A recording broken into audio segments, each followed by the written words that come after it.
देखो रिकॉर्डिंग में मैसेज कर स्क्रीन शेयर আছে। हाँ ma'am. Good afternoon. Good afternoon ma'am. तो देखो आज हम लोग जो है स्टार्टिंग से मैथ्स कर रहे हैं। हमारा फर्स्ट जो टॉपिक होता है वो है रेशियो, ठीक है। और चैप्टर जो है वो होता है ये बात, ये देखो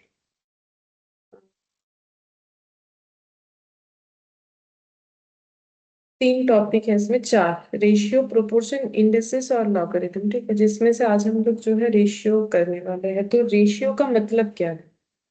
रेशियो का मतलब कुछ भी पता है?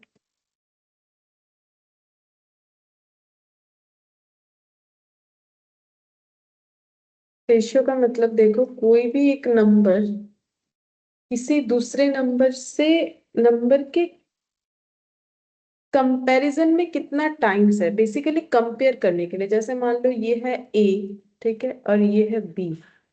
इसके पास 100 रुपीज है, इसके पास 200 रुपीज है, ठीक है। तो अगर बोला जाए कि हम लोग ऐसे बोल सकते हैं कि बी के पास ए का 2 टाइम्स अमाउंट है, ठीक है। बी के पास ए का 2 टाइम्स अमाउंट है। तो बी के पास 200 है, तो ए का 2 टाइम्स यानी 200, ठीक है। अब इसको कंपेयर कैसे कर सकते हैं? ऐसे करके कर सकते हैं कि 200 डिवाइडेड बाई 100, तो यहाँ पर हो जाएगा 2/1 यानी 2:1। अगर हम लोग B:A लिखना चाहते हैं, और अगर A:B लिखेंगे तो उसमें 100/200 इस तरीके से हो जाएगा। तो रेशियो का मतलब क्या है? कंपैरिजन, ठीक है। A ratio is a comparison of the size of two और मोर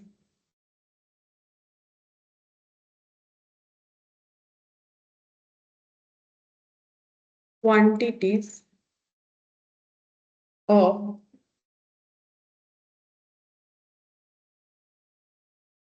same kind by division। हमें ऐसा डेफिनेशन चाहिए नहीं, बट जो अभी बोला उसको समझाने के लिए कि रेशियो क्या है, कंपैरिजन है। तो किसके पास किसका कितना टाइम्स अमाउंट है। तो अगर बोला जाए बी के पास ए का 2 टाइम्स है और ए के पास बी का हाफ हाफ अमाउंट है, ठीक है। मतलब 200 का हाफ 100 होता है। तो ये कंपैरिजन है of the size of two और मोर क्वांटिटीज, ठीक है। दो या उससे ज्यादा क्वांटिटीज के बीच में कंपैरिजन जो कि सेम काइंड होना चाहिए। कैसे कंपेयर करते हैं? डिवाइड करके, ठीक है। सेम काइंड होना चाहिए। अगर सेम काइंड नहीं हुआ तो फिर कंपैरिजन पॉसिबल नहीं है। जैसे कि हम लोग अगर बोले कि सैलरी ऑफ टीचर, ठीक है। टीचर का सैलरी के साथ क्या हम लोग नंबर ऑफ स्टूडेंट का कंपैरिजन कर सकते हैं? Number of student. और रेशियो को ना ऐसे ऐसे लिखा जाता है, ठीक है। ये पता ही है तुम लोग को, ऐसे इस टू फॉर्म में लिखा जाता है, इस टू बोलते हैं इसे। तो नंबर ऑफ स्टूडेंट, तो नंबर ऑफ स्टूडेंट्स तो नंबर में होगा, टीचर का सैलरी रुपीज में होगा। तो ये दो चीज सेम काइंड नहीं है, ठीक है। सेम काइंड यानी कैसे पता चलेगा कोई चीज सेम काइंड है कि नहीं? सेम यूनिट में होने से ही पता चलेगा। जैसे सैलरी जो है वो रुपीज में होगा, स्टूडेंट्स का नंबर नंबर में होगा, ठीक है। मतलब क्वांटिटी जो है वो नंबर में आ जाएगा। इंसान के लिए तो क्वांटिटी नहीं बोला जाता ना, उस तरीके से तो नंबर। तो ये कंपैरिजन पॉसिबल नहीं है, ठीक है। तो कंपैरिजन के लिए क्या होना चाहिए? Same kind. ये देखो ये लिखा हुआ है सेम काइंड होना चाहिए। अगर सेम काइंड नहीं हुआ तो फिर कंपैरिजन पॉसिबल नहीं होगा, ठीक है।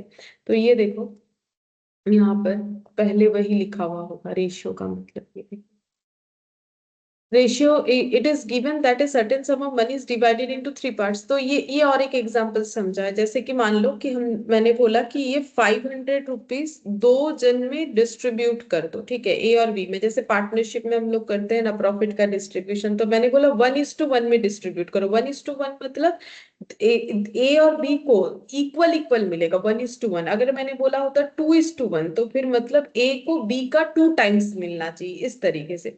तो 1:1 होने से कितना हो जाएगा? 250 अगर 1:1 हुआ तो 250, 250 हो जाएगा। और अगर 2:1 हुआ तो फिर 5 कितना हो जाएगा? करके देखना पड़ेगा। 2:1 होने से कितना होगा?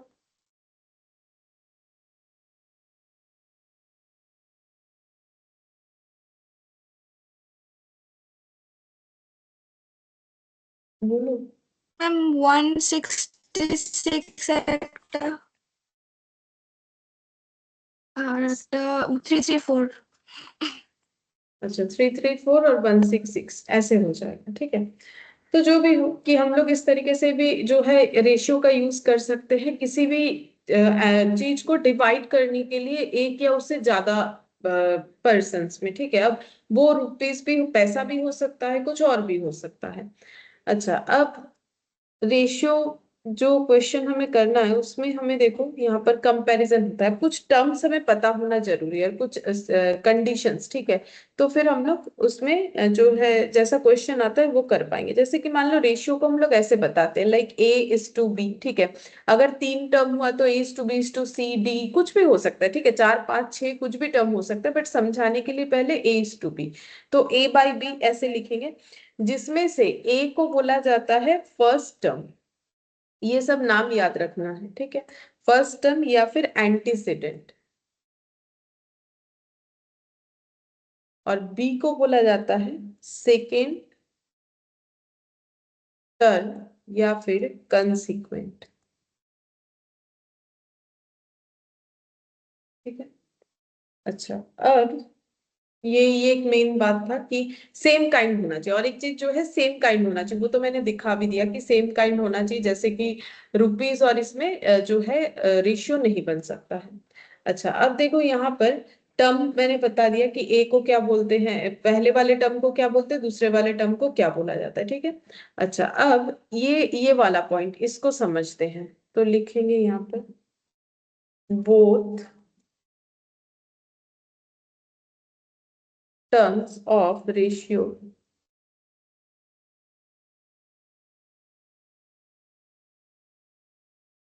can be multiplied or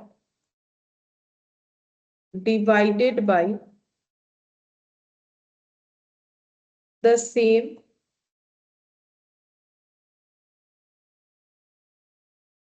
non-zero numbers।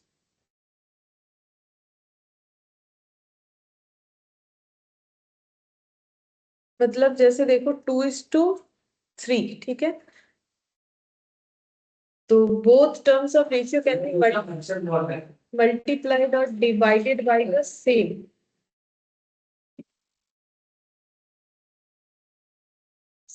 non-zero number।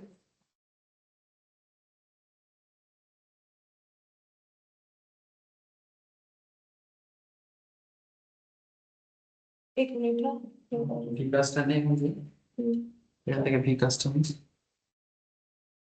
थोड़ा একটু wait করো, একটু pinch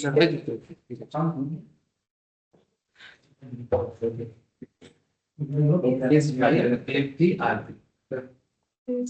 5 FPRP. P.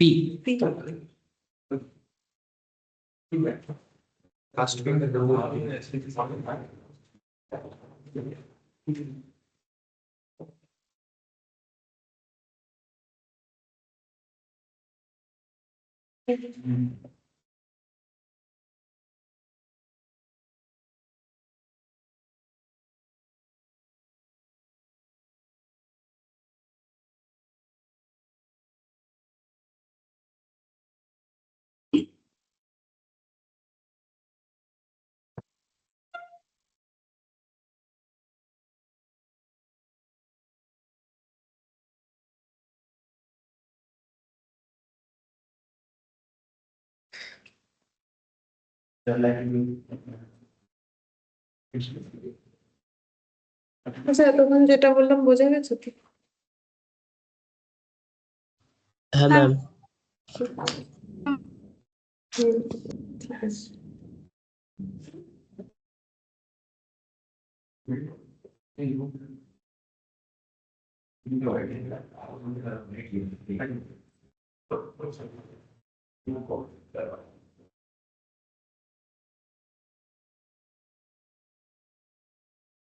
ঠিক আছে, রেডি।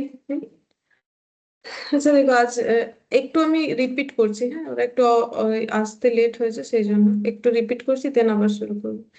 अच्छा देखो, तो हम लोग आज जो है पहला चैप्टर ही पढ़ रहे हैं, रेशियो। ठीक है, ये देखो,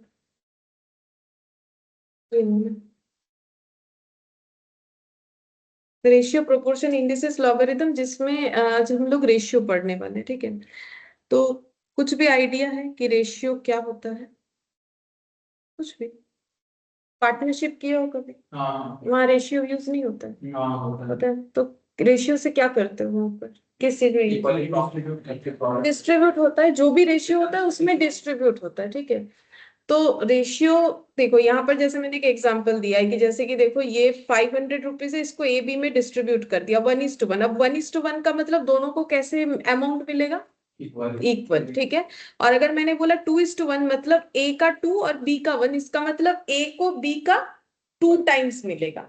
तो बेसिकली रेशियो क्या है? देखो, ratio is a comparison of size of two और मोर क्वांटिटीज। देखो, अब ए बी है तो 2 क्वांटिटी में डिस्ट्रीब्यूट होगा, अगर ए बी सी होगा तो 3 हो जाएगा, जितना होगा। ठीक है, 2 और more quantities of same kind होना चाहिए। क्यों सेम काइंड नहीं होने से? क्योंकि ये कंपैरिजन है। मतलब कंपैरिजन क्या है? जैसे मैंने यहाँ स्टार्टिंग में बोला था कि ए के पास 100 रुपए, बी के पास 200 है, मतलब बी के पास ए का, टू टाइम्स हाँ, और उल्टा बोले तो ए के पास बी का टू टाइम्स हाफ। हाँ, ठीक है, एक एक के पास आधा, एक के पास 2 गुना। ठीक है, तो ये कंपैरिजन हो गया कि किसके पास कितना क्वांटिटी में है, लेकिन सेम काइंड है तो ही कर सकते हैं। जैसे हम अगर हम लोग बोलेंगे कि टीचर के सैलरी के साथ नंबर ऑफ स्टूडेंट का कंपेयर करेंगे, तो कैसे कंपेयर करेंगे? मतलब जैसे मान लो आप बोल रहे हो अकाउंट्स का एग्जाम दिए हो और मैथ्स का एग्जाम दिए हो, तो क्या दोनों का नंबर कंपेरेबल है? मतलब क्या हम बोल सकते हैं, जैसे मान लो मैथ्स में मिला आउट ऑफ 150, अकाउंट्स में मिला आउट ऑफ 180, तो क्या हम बोल देंगे ये अच्छा है? मतलब उस तरीके से कंपैरिजन क्या कर पाएंगे? नहीं। अगर करना ही है तो दो मैथ के टेस्ट के, ठीक है। तो वैसे टीचर का तो सैलरी रुपीज में कैलकुलेट होगा और नंबर ऑफ स्टूडेंट तो काउंट होगा, तो क्या ये कंपैरिजन है? क्या कंपेयर करके बताएंगे क्या कि टीचर को ज्यादा सैलरी मिल रहा है? कैसे बताएंगे? नहीं बता सकते ना। तो नंबर ऑफ स्टूडेंट ज्यादा है ये बता सकते, दोनों में से तो कुछ भी नहीं बता सकते ना। तो कंपैरिजन कर सकते हैं सेम काइंड में। सेम काइंड मतलब जिसका यूनिट सेम होगा, जैसे रुपीज हुआ तो रुपीज, तो रुपीज हुआ तो रुपीज। ठीक है, जो भी हो सेम काइंड होना चाहिए। अगर नंबर है तो नंबर। ठीक है, तो ये मेन है। वैसे देखो, डेफिनेशन वगैरह तुम लोग को कुछ चाहिए नहीं, क्योंकि तुम लोग को एक्चुअली करना क्या है, उसमें तो एमसीक्यू होगा, तो डेफिनेशन का तो कोई जरूरत नहीं है। तो ये कुछ याद भी नहीं करना, ये जो समझाया तो उसको जस्ट लिखा है मैंने, और कुछ नहीं। ठीक है, फिर यहाँ पर देखो, अब ये जो पॉइंट याद करना है, ठीक है, ये सब लिखना जरूरी है, क्योंकि मिल तो जाएगा तुम लोग को इसमें, लेकिन अलग से कॉपी में रहेगा तो फिर एग्जाम टाइम में हेल्प होगा। तो ये देखो, जो भी हम लिखवाएंगे पूरा लिख लेना है, अभी यहाँ से लिख लो आज के लिए। ठीक है, फिर ये पेज हम शेयर कर देंगे, यहाँ पर लास्ट में मुझे याद दिलाओगे तो ये भी चाहो तो लिख सकते हो, वैसे उतना नेसेसरी नहीं जितना ये है। तो अब देखो, यहाँ पर जो हम लोग कर रहे थे कि ए इज टू बी, अब ये सब नाम होता है, जैसे कि रेशियो को इज टू फॉर्म में बताते हैं तो ए को बोला जाता है फर्स्ट टर्म, तो बी सेकेंड टर्म। ये तो बड़ा ही नॉर्मल है कि पहला जो है फर्स्ट टर्म, दूसरा जो है सेकेंड टर्म, लेकिन इसके अलावा इसका और एक नाम है, देखो, एंटीसीडेंट, और इसको हम लोग बोलते हैं कंसिक्वेंट। ठीक है, और ये जो पॉइंट है ये अभी समझाया नहीं, ये हम समझाने जा रहे हैं। ठीक है, both terms of the ratio can be multiplied और divided by same non zero numbers, ये चीज हम समझाने वाले हैं, समझाया नहीं। तो इतना लिखो, फिर हम स्टार्ट करते हैं फिर से।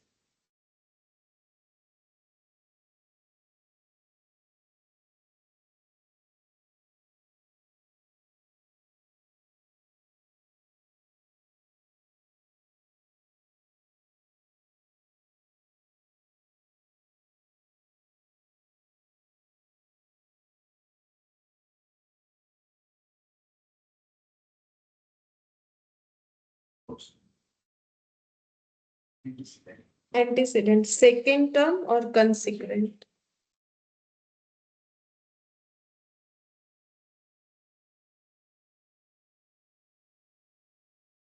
और ये वाला both term of ratio can be multiplied और divided by the same non zero numbers, ये क्यों बोला जा रहा है वो समझाएंगे।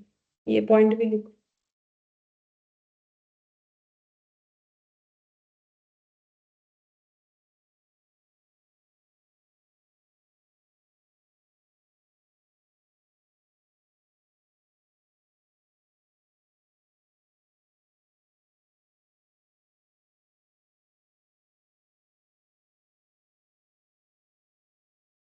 divided by the same non-zero. Non zero numbers.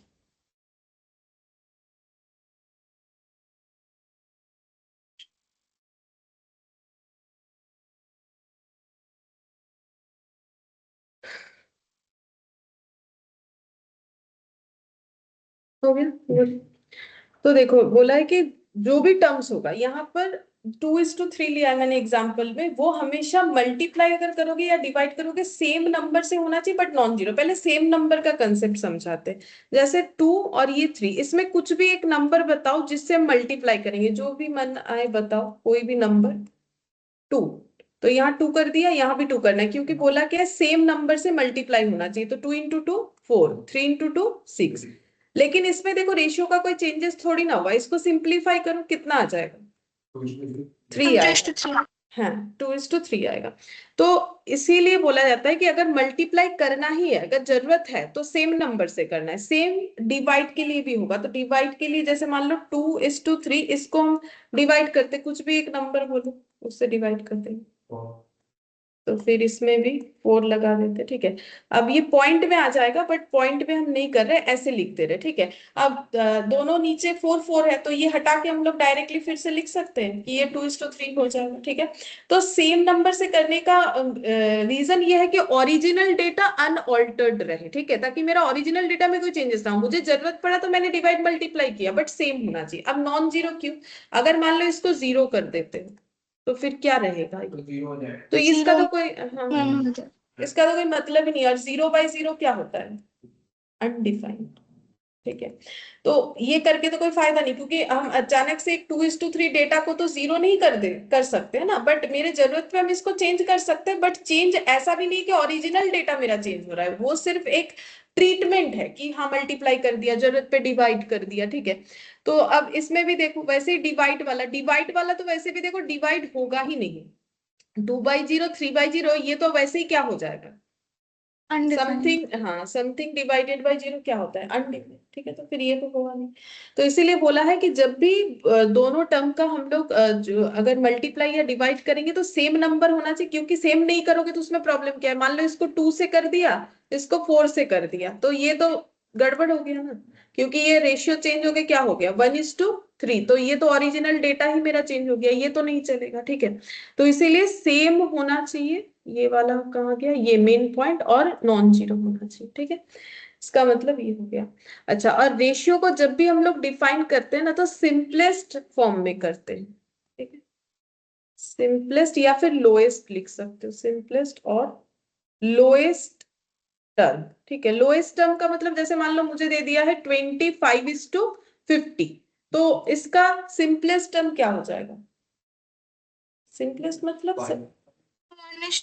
नहीं, 1:, पहले 5 कर सकते हैं, हाँ, फिर 1:2, मतलब ये क्या हो गया, इसको ही हम लोग बोलते हैं सिंपलेस्ट या फिर लोएस्ट। ठीक है, अच्छा, अब ऑर्डर मैटर करता है इसमें।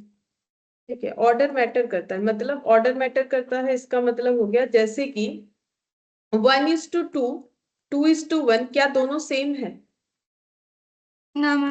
नहीं। ठीक है, तो ऑर्डर मैटर करेगा, ऐसा नहीं कि 1:2 लिख दिया 2:1, दोनों 2 और 1 ही तो है, क्या फर्क पड़ता है, ऐसा नहीं होगा, दोनों सेम नहीं होता है। ठीक है, अच्छा, अब रेशियो कैलकुलेट करके मुझे बताओ, एक 150 ग्राम एंड 2 kg। ठीक है, तो सबसे पहले क्या ये कंपैरिजन पॉसिबल है, पहले ये सोचो, क्योंकि ये क्या না है। ম্যাম, हाँ এটাকে কেজি কে ইউনিটটা হয় সেম গ্রামে। করতে হবে. निकालो, निकाल के बोलो क्या होगा, क्या करोगे, या तो किलो को ग्राम में ट्रांसफर करोगे या ग्राम को किलो, किलो के ग्राम में करोगे तो वही आसान। 1:4. 1:4 इज, अच्छा 1:4 ना, तो 1:4 आसान।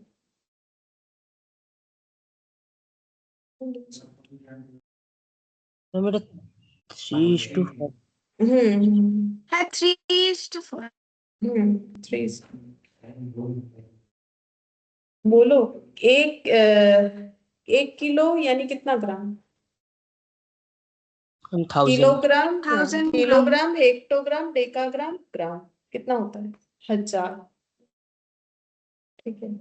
और किलो से ग्राम में जाते हैं तो क्या करना पड़ता है, मल्टीप्लाई, ठीक है। उल्टा आओगे तो डिवाइड करना पड़ता है। तो 150 ग्राम और 2 किलो, 1 किलो यानी 1000 ग्राम, तो 2 किलो तो ज्यादा होगा, कितना हो जाएगा 2000, ठीक है। तो ये हो गया 2000 ग्राम। तो ये 2000 ग्राम। अब रेशियो निकालना, निकाल तो कैसे निकालोगे, 150 ग्राम डिवाइडेड बाय 2000 ग्राम। अब देखो ग्राम ग्राम कैंसिल आउट, 0 0, ये सब कैलकुलेटर पे कर लेना है, ठीक है, कैलकुलेटर अलाउड होता है। तो ये निकाल लो। हाँ वैसे होगा, या फिर ऐसे निकाल सकते हो,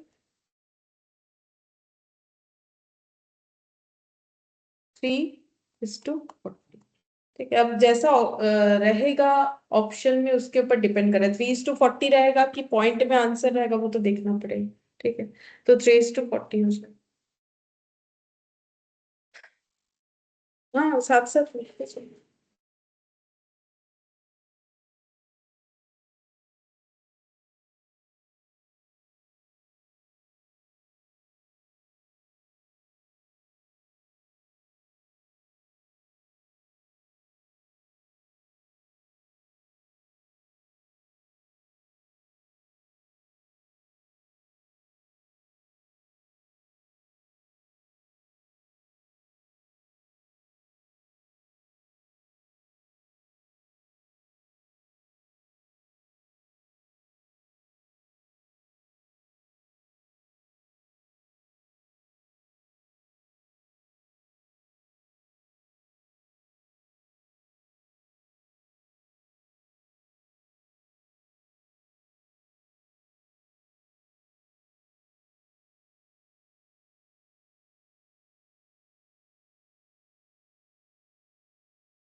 ठीक है, सेकेंड रेशियो लिखो, लिख लो मेरे साथ साथ, 25 मिनट्स एंड 45 सेकेंड, इसका रेशियो निकालो। 25 मिनट्स एंड 45 सेकेंड।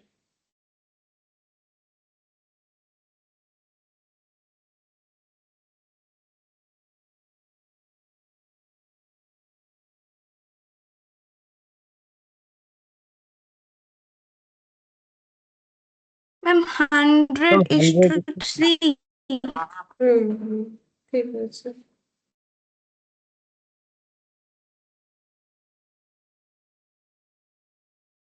33.33। हम्म तो उसको रेशियो में लिखो कि ऐसे ही? नहीं, रेशियो में ही रहना, ठीक है। तो 100/3 आ रहा होगा, तभी 33.33 है। तो 25 मिनट्स को सेकेंड में ट्रांसफर कर लेंगे। तो 60 सेकेंड में 1 मिनट, ठीक है। तो फिर 25 मिनट्स मतलब कितना सेकेंड्स, 60 से मल्टीप्लाई 1500 और ये 45, तो 1500 सेकेंड और 45,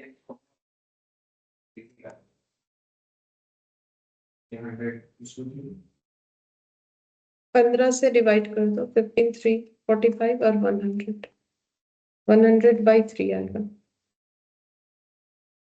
और एक चीज देख रहे हो, जैसे सेकेंड सेकेंड कैंसिल आउट हो गया, उधर ग्राम ग्राम कैंसिल आउट हो गया, तो इसका मतलब रेशियो क्या होता है पता है, रेशियो होता है यूनिट फ्री, इसमें कभी यूनिट नहीं रहता। ये इंपॉर्टेंट टर्म, ठीक है। रेशियो यूनिट फ्री मेजरमेंट है, इसमें कभी यूनिट नहीं रहता। जैसे कुछ भी इस्टू वाला देख लो, उसमें कभी ये नहीं लिखा रहेगा 2 किलो/3 किलो, ऐसे ये सब कुछ नहीं होता, क्योंकि डिवाइड होता है तो यूनिट कैंसिल हो जाता है, क्योंकि सेम होता है तो ही कैंसिल होता है, इसीलिए बोला जाता है सेम काइंड होना चाहिए। सेकंड सेकंड सेम है तो ही कैंसिल होता है, इसीलिए वो डेफिनेशन जो लिखवाया कि सेम काइंड होना चाहिए तभी कंपैरिजन, और सेम होगा तो ही डिवाइड होने से ऑटोमेटिकली कैंसिल आउट हो जाएगा। तो रेशियो यूनिट फ्री होता है। अच्छा, अब एक दूसरा पॉइंट सीखते हैं कि फाइंड, लिखो फाइंड विच इज ग्रेटर, ठीक है। कौन सा वैल्यू बड़ा है वो फाइंड आउट करना है। तो हम वैल्यू यहाँ लिख रहे हैं 2 and 1/3 is to 3 and 1/3 semicolon 3.6 is to 4.8। तो इधर एक रेशियो है, ठीक है, ये वाला एक रेशियो और ये वाला एक रेशियो, ठीक है। ये ब्रैकेट से जो समझाने के लिए बोला है, तो ये दोनों में से मतलब ये बिगर है वैल्यू या ये बिगर है, मतलब ये रेशियो का वैल्यू ज्यादा है कि ये रेशियो का वैल्यू ज्यादा है, वो बता।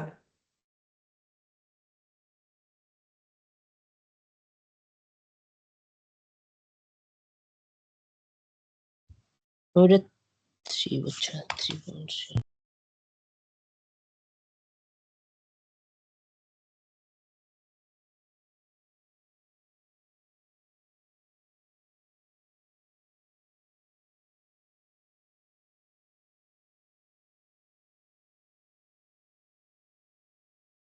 ম্যাম কোনটার ভ্যালু বেশি সেইটা বলতে হবে? হ্যাঁ, মানে কোনটা বড় হচ্ছে, মানে এইটা বিগার না এটা বিগার। আচ্ছা আচ্ছা। डिवाइड कर दूंगा। मैम बेटा 3.6:4.8 এটা বেশি আছে। হুম, ঠিক আছে। হ্যাঁ ম্যাম ওইটা বেশি। হুম, तो डिवाइड करके पॉइंट भी रहे।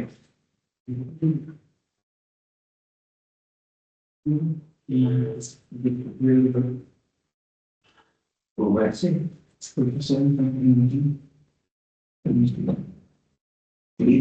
काटेगा नहीं, सेम रहेगा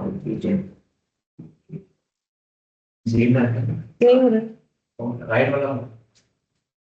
ये वाला बिगर है। हाँ, ये वाला पहला इस साइड वाला क्या आ रहा है, लेफ्ट साइड वाला 2.3 है 3.3 2.3 6/3 2.3 है 3.3 3.333 ऐसा। इसको अलग अलग तरीके से किया जा सकता है, जैसे 2 and 1/3 है तो ये हो जाएगा 7/3, और ये हो गया 7/3, सॉरी 10/3, 10/3। और ये देखो, इसको हम लोग ऐसे लिख सकते हैं, हम अलग अलग तरीके से करके दिखा रहे हैं, देखो बहुत सारे तरीके से किया जा सकता है। तो ये हम लिख सकते 3 हटा के 7:10, और ये हम लोग लिख सकते 36/48, ठीक है। तो 7/10 का वैल्यू कैलकुलेटर पे करके देखो 0.70 आएगा, और इसका कितना आ रहा है 36/48। तो फिर बड़ा मैम कौन, 0.7। ये वाला, ठीक है। एक तो ये टेक्निक हो सकता है, ठीक है, अलग तरीके से किया जा सकता है, और भी दूसरा तरीका भी होगा करने का, जैसे कि लिखो ये वाला बता देते हैं।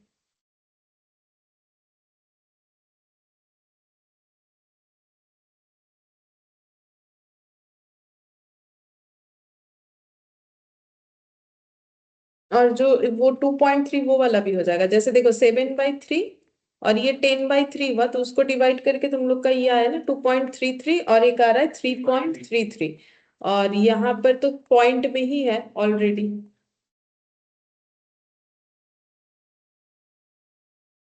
हाँ, इसको ऐसे करते हैं। डिवाइड इसी करेक्ट है। हाँ, 36/10 क्यों होता है, देखो अगर कभी भी पॉइंट वाला डेटा रहे तो पहले डेटा को लिख लो बिना पॉइंट के, ठीक है। फिर पॉइंट के बाद जितना सारा डेटा रहेगा, पॉइंट के लिए 1, और पॉइंट के बाद जितना डेटा रहेगा उसके लिए 0। जैसे 4.27, बोलो इसको कैसे लिखोगे फिर? पहले डेटा पूरा लिख लो बिना पॉइंट के, तो क्या हो जाएगा 427, पॉइंट के लिए 1, पॉइंट के बाद जितना डेटा उतना 0। ये रूल्स होता है, ऐसे करके किया जाता है, ठीक है। अच्छा इसमें देखो तुम लोग का 2.33 3.33 और ये देखो 3.6 और 4, इसको भी डिवाइड करोगे तो वही आ जाएगा 0.70 और 0. इसको करोगे तो कैसे आएगा बोलो तो 2.3333 पूरा कैलकुलेटर पे 33 लिखते जाना है जब तक कैलकुलेटर लेगा, फिर 3.333 तब तक लिखते जाना है जब तक कैलकुलेटर लेगा, तो 0.70 दिखेगा। हम दिखाते हैं, ये देखो 2.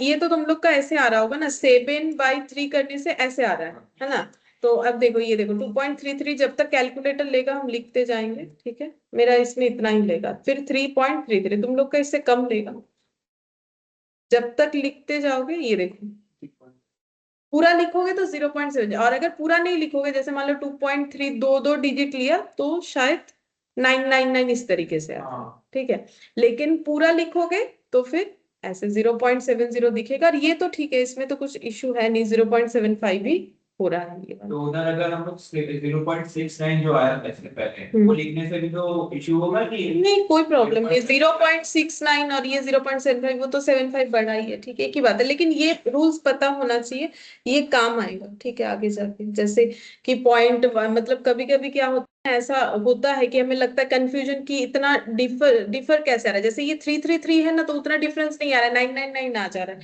लेकिन कभी ये कब होगा जब सेम डिजिट रिपीट करेगा अपने आप, जैसे 3333 अपने आप को रिपीट कर रहा है ना, तो ही ये पॉसिबल हो। या फिर जैसे मान लो 0.2323233 ऐसे सेम तरीके का रिपीट होता है, तो वैसे करने से पूरा डिजिट मिल जाए,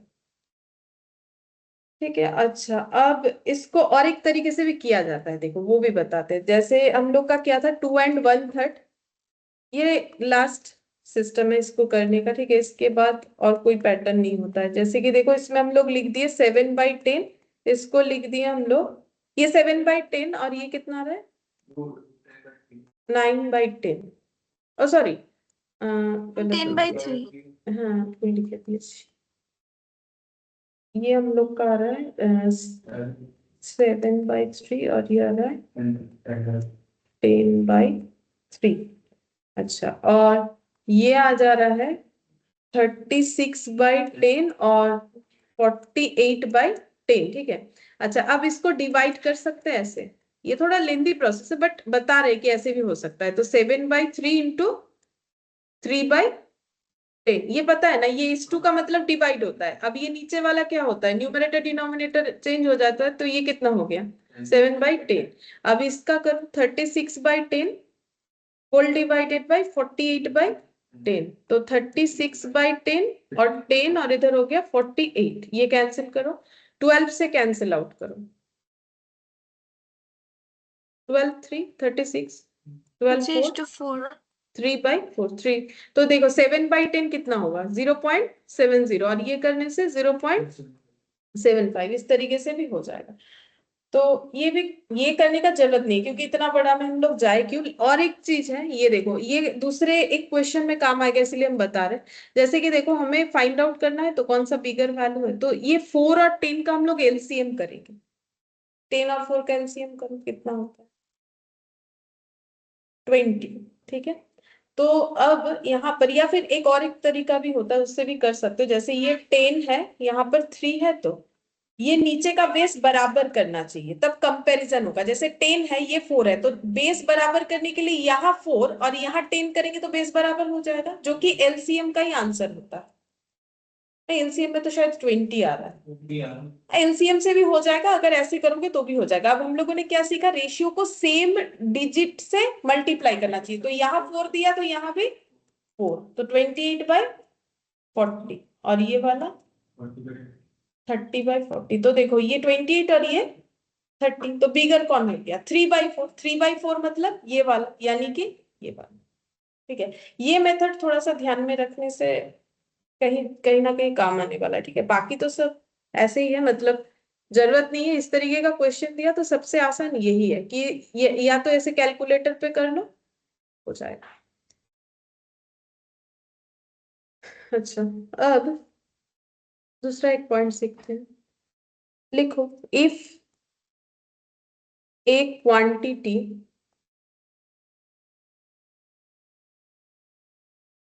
increase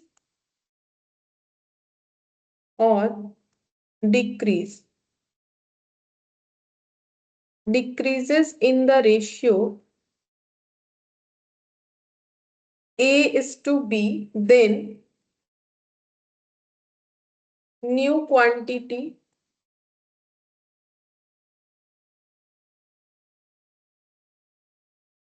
B by A into the original quantity.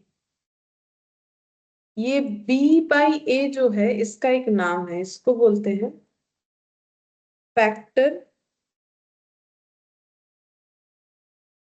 Multiplying ratio.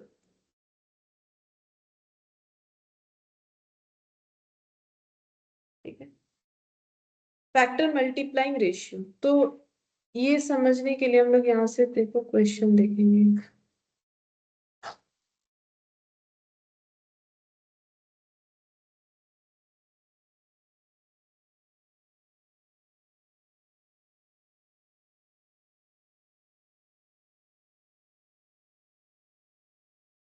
ये वाला.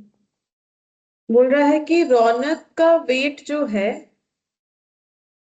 56.7 kg है. If he reduces his weight in the ratio of 7:6, find the new weight. ठीक है, तो क्वेश्चन समझ में आ गया. किसी एक का वेट बता रखा है कि कुछ इतना है. ठीक है, अब वो अपना वेट को कम कर लिया है, लेकिन कौन से रेशियो में? 7:6. तो देखो जो लिखवाया वही कि अगर कोई क्वांटिटी इंक्रीज या डिक्रीज होता है रेशियो पे, जैसे यहाँ पर इंक्रीज हो रहा है कि डिक्रीज? डिक्रीज. वेट रिड्यूस किया है तो डिक्रीज हो रहा है. तो नया वेट मतलब अभी फिर रौनक का वेट कितना है ये बताना है. तो उसके लिए फॉर्मूला क्या बोला है? B by A into original quantity. एक बार फॉर्मूले से निकालो, फिर हम फॉर्मूला समझा के देते हैं. ठीक है, तो न्यू वेट कितना हो जाएगा? तो बोला है B by A, तो बोलो B by A मतलब क्या हो जाएगा? 6/7. क्योंकि पहला हमेशा A मानेंगे, दूसरा वाला B, तो 6/7 इंटू ओरिजिनल क्वांटिटी. मतलब ओरिजिनल पहले वेट कितना? 56.7. अब इसको सॉल्व करके बताओ कितना आ रहा है. कैलकुलेट करके देखो. 48.6. 48.6. तो इतने से तो कम ही आना चाहिए क्योंकि डिक्रीज हुआ है. तो 48.6 kg. ठीक है, अब ये फॉर्मूला देखो, समझो. तो फॉर्मूला कुछ ऐसा नहीं है. इसका मतलब अगर रेशियो कुछ इस तरीके से 7:6, क्या हम लोग बोल सकते पहले जो 7 था अभी वो 6 हो गया? पहले अगर वेट 7 था अभी कितना हो गया? 6. ठीक है, तो पहले अगर 7 था अभी 6 हो गया है. तो पहले अगर 1 था तो अभी कितना होगा? 1 होने से 6/7. 6/7. Unitary method. और पहले अगर 56.7 था तो अभी कितना हो जाएगा? इंटू 56.7, 56. तो 48.6. तो ये फॉर्मूला ये यूनिटरी मेथड से ही बना हुआ है. मतलब जैसे हम लोग नॉर्मली करते हैं ना कि एक पेन का अगर 5 रुपए है तो 5 पेन का कितना होगा? 5 × 5. ठीक है, ऐसे करते हैं ना. तो ये यूनिटरी मेथड तो इसी तरीके से होता है कि पहले अगर 7 था अभी 6, तो पहले 56.7 था तो अभी कितना? तो इस तरीके से. तो वही फॉर्मूला भी उसी हिसाब से बना हुआ है कि पहले अगर क्वांटिटी मतलब 7 था तो अभी 6 था तो अभी कितना हुआ है? सॉरी, 7 था तो अभी 6 हुआ है क्योंकि डिक्रीज किया.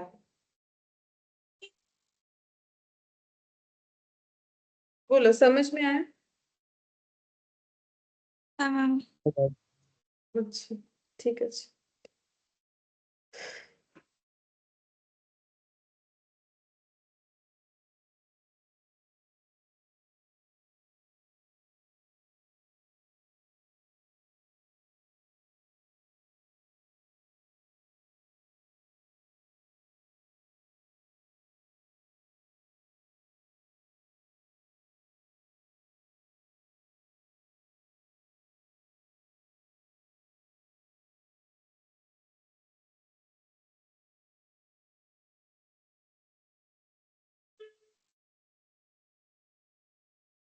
ठीक है, तो अब दूसरा क्वेश्चन करो. सिंप्लीफाई 1/3:1/8:1/6. इसे सिंप्लीफाई करना है. सिंप्लीफाई का मतलब हो गया कि क्योंकि ये डिवाइड फॉर्म में इस 2 है, ऊपर से कंपेरेबल उतने आसानी से है नहीं, बिकॉज ये आउट ऑफ 3 1 है, ये आउट ऑफ 8 1 है, ये आउट ऑफ 6 1 है. ठीक है, तो हमें इसे सिंप्लीफाई करके बताना है कि कितना इस टू कितना इस टू कितना. तो इसमें हम लोग क्या करेंगे, ये सबका एलसीएम कर सकते हो, या फिर वो जो मेथड बताया वो फॉलो कर सकते हो कि सबका बेस बराबर करना, या तो एलसीएम कर लो या तो सभी का बेस बराबर कर लो। तो एलसीएम करने से कितना आ जाएगा, मैम 24 है। 24 आएगा। 2 इंटू 3 इंटू 4 इंटू 3 24। तो अब इसमें लगाओ 24, सभी रेशियो के साथ एलसीएम को मल्टीप्लाई कर दो, तो फिर सिंप्लीफाइड फॉर्म है 8:3:4। और अगर जो मैंने तब बोला वो करोगे, सबका बेस बराबर अगर करना है, तो यहाँ पर 8, यहाँ पर 3, यहाँ पर 4 देने से होगा शायद। तो 1 इंटू 8, तो 8/24। और ये कितना होगा, 1 इंटू 3, सेम डेटा से होना चाहिए मल्टीप्लाई, 3/24। और ये कितना हो जाएगा, 1 इंटू, तो ये वाले तरीके से भी होगा, ये वाले तरीके से भी होगा, ठीक है। या तो एलसीएम करके, एलसीएम में जल्दी हो जाएगा, ठीक है, या तो एलसीएम करके कर सकते हो या फिर इस तरीके।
अच्छा देखो, अब ये वाला बोल रहा है, the ratio of the number of boys to the number of girls in a school of 720 student is 3:4। मतलब एक स्कूल में टोटल 720 स्टूडेंट्स है, जिसमें से बॉयज और गर्ल्स का रेशियो है 3:5। If 18 new girls are admitted in the school, find how many new boys may be admitted so that the ratio of the number of boys to the number of girls may change to 2:3। मतलब currently 720 student है, ठीक है, और इसमें boys is to girls जो है, ठीक है, वो है 3:5। अब गर्ल्स नए 18 एडमिशन हुआ है, अब बोल रहा है कि कितने बॉयज नया एडमिशन ले ताकि ये रेशियो बदल के हो जाए 2:3, ये पूछा, ठीक है। वैसे तो ऑप्शन जब रहेगा तो ये चीज बहुत आसान हो जाएगा सॉल्व करना, बट एक बार हमें सीखना है ताकि थोड़ा बेस स्ट्रांग हो जाए। बाकी ऑप्शन इस तरीके के क्वेश्चन के लिए जब रहता है तो बहुत जल्दी ही सॉल्व हो जाएगा, ठीक है। ऑप्शन लगा के देखो कैसे सॉल्व हो जाएगा। ऑप्शन रहेगा ABCD, तो कोई भी एक ऑप्शन इसमें लगा के देखोगे, ठीक है, जिसमें रेशियो इतना बनेगा, लेकिन उसके लिए तो टोटल क्वांटिटी चाहिए। तो पहले ये बोलो कि अगर 720 टोटल क्वांटिटी है, उसमें से बॉयज इज टू गर्ल अगर 3:5 है, तो नंबर ऑफ बॉयज और नंबर ऑफ गर्ल्स कितना है अभी। मैम 270 और 450। हाँ 270 450 निकालो, जैसे तुम लोग रुपीस को प्रॉफिट को डिस्ट्रीब्यूट करते हो पार्टनरशिप में, पार्टनर लोगों में, वैसे ही 720 नंबर ऑफ स्टूडेंट को डिस्ट्रीब्यूट कर दो 3:5 में, निकालो 270 सही है। नंबर ऑफ बॉयज 3/8 हो जाएगा। ठीक है, कैसे करना है देखो, 3 + 5 करना है 8, मतलब टोटल कितने हो गए? 3:5 का मतलब क्या है? 3 बॉयज और 4 गर्ल्स, तो टोटल कितने हैं? 8। 8 तो हाँ। हाँ, तो इसका नियम क्या हो गया देखो, टोटल 8 में बॉयज कितने? 3। ठीक है, तो टोटल 720 में कितने होंगे? तो इसी रेशियो में होंगे ना, इसी प्रोपोर्शन में होंगे, तो वही होता है रूल्स। तो फिर कितना आ जाएगा? 270। सेम तरीके से 270। हाँ, नंबर ऑफ गर्ल्स लिख लो।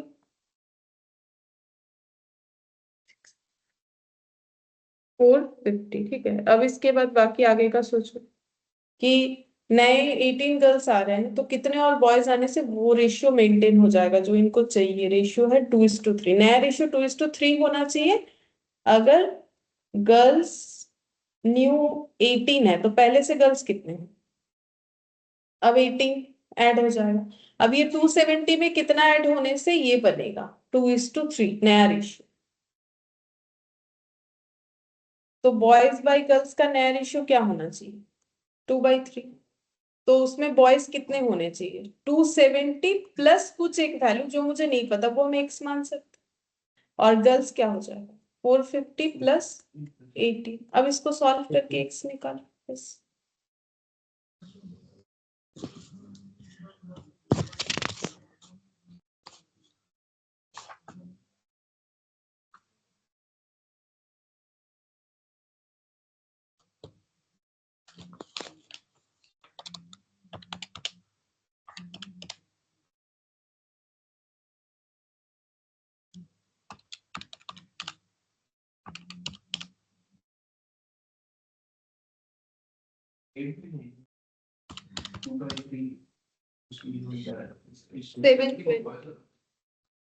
मैम 42 আসবে। 42 আসছে। हाँ मैम 42।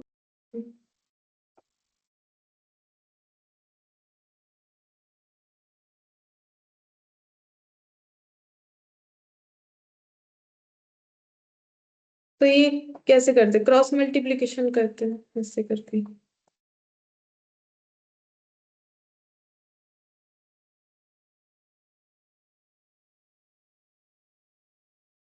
3 into 270 810। 810 प्लस 3x, और ये 2 into 450 प्लस 18 এটা 918। 468 468 मल्टीप्लाई टू 900 না 36 मैम 936। 936। अच्छा, 900 तो 936 इधर आएगा तो 810। 126। 126 तो है। 126 by 3 40। 42।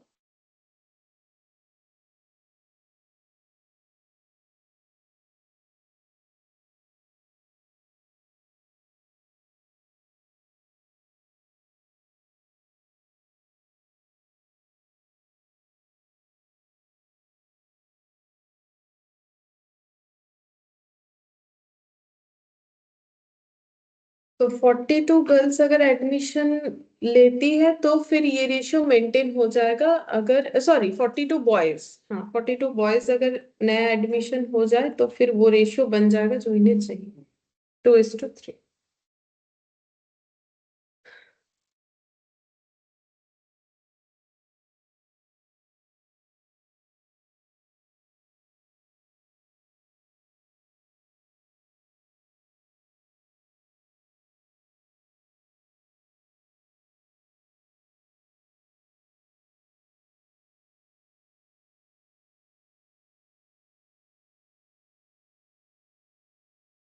ठीक है, अच्छा अब देखो कुछ टर्म्स हमें फिर से याद रखना है। जैसे सबसे पहला है inverse ratio. Inverse ratio, inverse ratio का मतलब जैसे कि अगर मेरा A:B है तो इसका इनवर्स मतलब क्या होता है? उल्टा, न्यूमरेटर डिनोमिनेटर चेंज, तो क्या हो जाएगा? B:A। 20। और हाँ, और अगर डिजिट में देखो तो जैसे कि 2:3, इसका इनवर्स 3:2। 3:2। अच्छा, अब अगर a इज टू बी एक रेशियो है जिसमें a ग्रेटर देन b है, मतलब a का वैल्यू b से ज्यादा है, या फिर ऐसा हो सकता है कि b ग्रेटर देन a है, ठीक है, तो फिर इसको हम लोग बोलते हैं ग्रेटर इन मीनिंग इक्वलिटी, और इसको हम लोग बोलते हैं लेसर इन इक्वलिटी, ठीक है। जैसे ये 2:3, ये क्या है, ग्रेटर इन इक्वलिटी या लेसर इन इक्वलिटी? मतलब लेसर इन 2:3 है ना, तो ये a है, ये b है, ठीक है, तो b बड़ा है, 3 है ना ये, तो फिर इसमें b ग्रेटर देन a हो गया, तो ये वाला हो गया लेसर इन इक्वलिटी। इन इक्वलिटी इसीलिए क्योंकि दोनों इक्वल नहीं है, एक 2 है एक 3 है, इन इक्वल तो दोनों ही है, बट एक ग्रेटर एक लेसर, और अगर 3:2 हुआ तो फिर a ग्रेटर देन b, तो ये हो जाएगा ग्रेटर इन इक्वलिटी।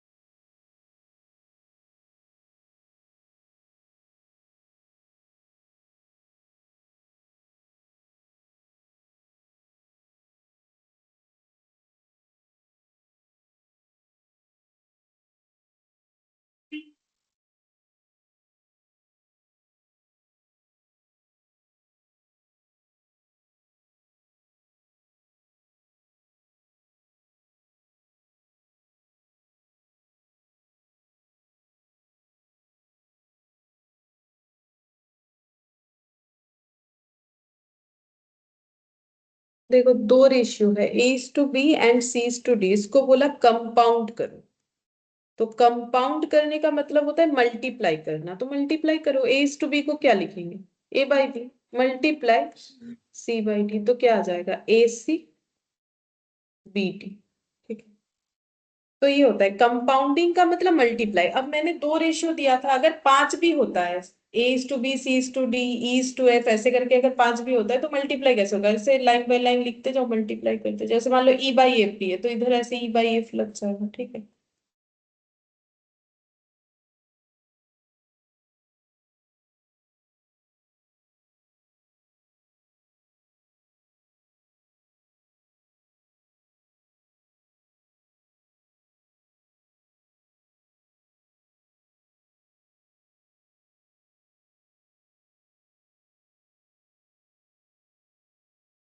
अच्छा, अब लिखो duplicate ratio.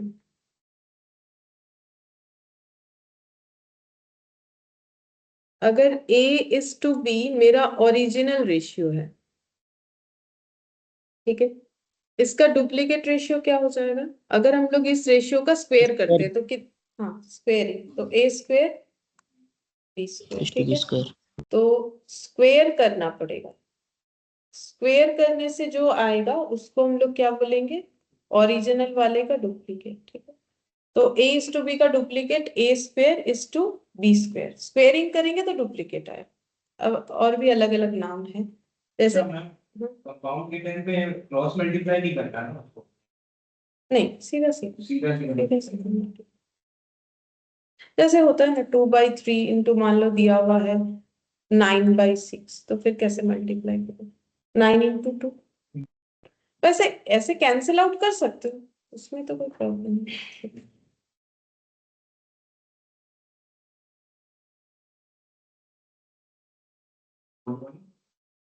Duplicate ratio.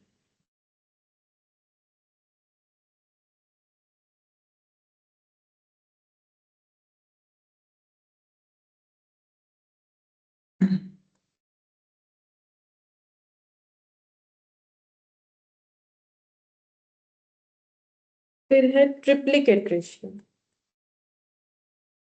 Cube हो जाएगा, ठीक है, a cube is to b cube, ये ओरिजिनल है, इसको क्यूबिंग करना, क्यूब करना है, करने से जो आएगा वो हो जाएगा ट्रिप्लीकेट, तो ये याद भी रहेगा तो क्यूब मतलब 3 होता है, और ट्रिपल तो फिर 3, ठीक है, ट्रिप्लीकेट रेशियो बन जाए।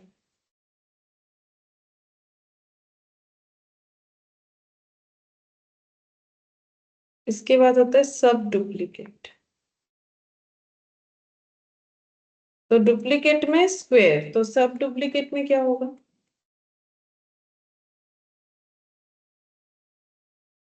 रूट, रूट हो जाएगा, ठीक है, हाफ ही हुआ basically, to the power half. जैसे टू दी पावर 2 है तो रूट मतलब तो टू दी पावर क्या होता है? हाफ होता है। ठीक है बेसिकली मैम ओरिजिनल के बीच में वो एरो निकाल दो।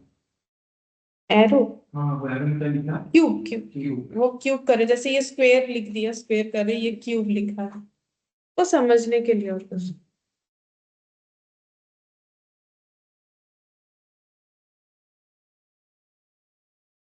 ये अगर ओरिजिनल है तो ये स्क्वायर रूट बोलते हैं इसे, है ना, इसको लिखो square root.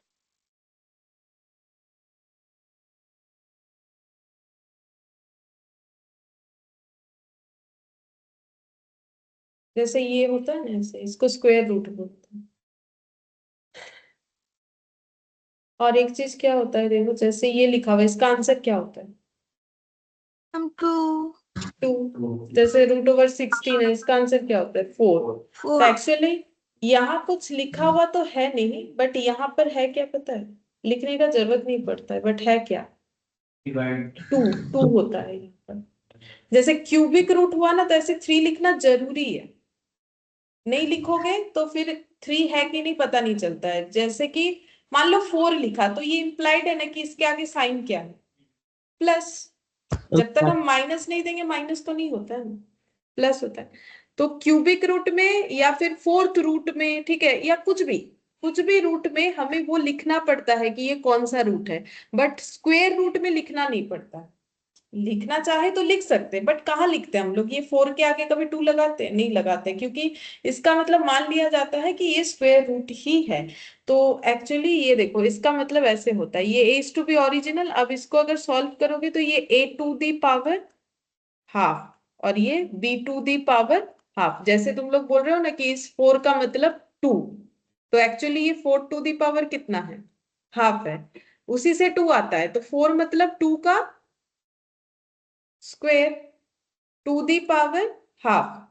And root over का मतलब ही टू दी पावर हाफ होता है। अब देखो, दो पावर मल्टीप्लाई हो जाता है, ठीक है, ये देखो यहाँ एक पावर, यहाँ ये मल्टीप्लाई होके कितना बचा, इस वजह से 2 होता है। तो ये याद रखना पड़ेगा, क्योंकि आगे जाके इंडिसेस बहुत सारी चीजों में काम आएगा, मतलब लगभग सारे चैप्टर में ही ये सब काम आने लगेगा, ठीक है। जैसे ये वाला, ये जो इसका मतलब स्क्वायर रूट है, जिसमें 2 लिखा हुआ नहीं है वो स्क्वायर रूट है, और जिसमें जो लिखा हुआ है वो रूट होता है। जैसे कि क्यूब लिखा 3 लिखा हुआ है तो क्यूब रूट, 4 लिखा हुआ है तो फोर्थ रूट, ठीक है। जिसमें कुछ लिखा हुआ नहीं है स्क्वायर रूट, और स्क्वायर रूट का मतलब टू दी पावर हाफ, ठीक है। बोलो, ये बात क्लियर है? बोलो हाँ कुछ मैम। और अच्छा।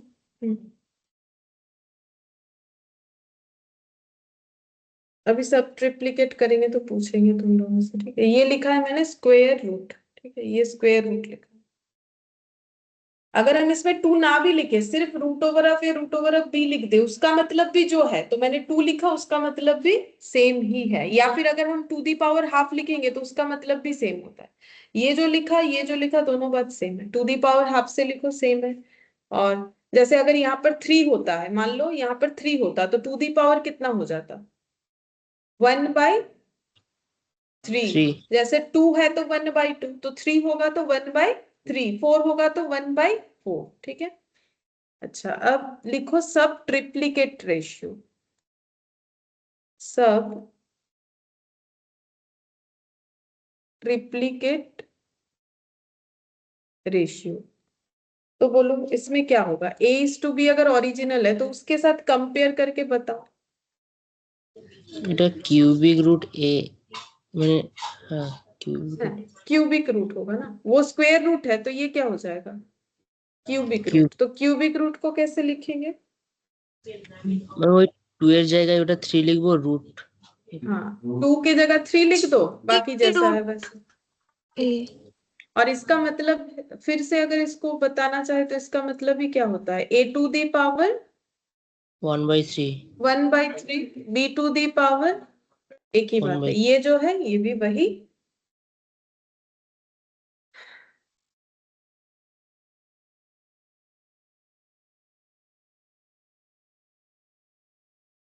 8th में लिखो कंटिन्यूड रेशियो,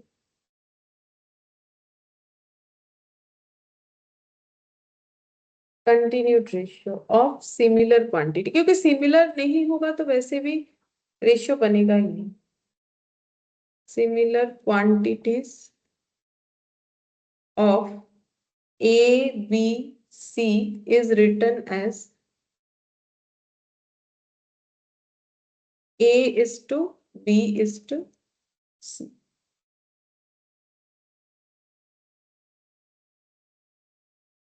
तो मान लो कि एक एग्जाम्पल कि अगर 200 रुपए, ये रुपीस लिखा है, 400 रुपए है और 600 है, इसका रेशियो निकालेंगे तो कैसे हो,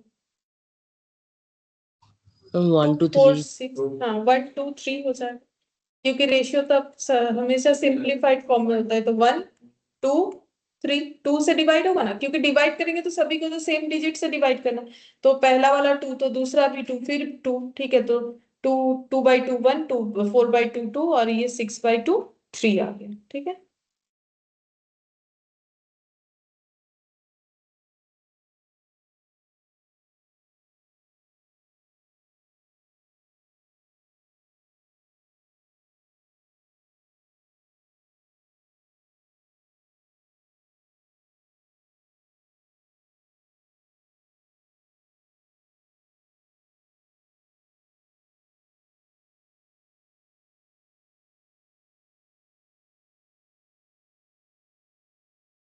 ठीक है, यहाँ तक सब समझ में आया, ठीक है, ये इतना ही है इसमें मतलब जानने का चीज, बाकी अब हम लोग को क्वेश्चन करना पड़ेगा, जैसे कि देखो एक इलास्ट्रेशन, यहाँ से जो भी था ना सब कर लिया हम लोग बाद में चेक कर सकते हो कि सारा एग्जाम्पल वगैरह कवर होता है।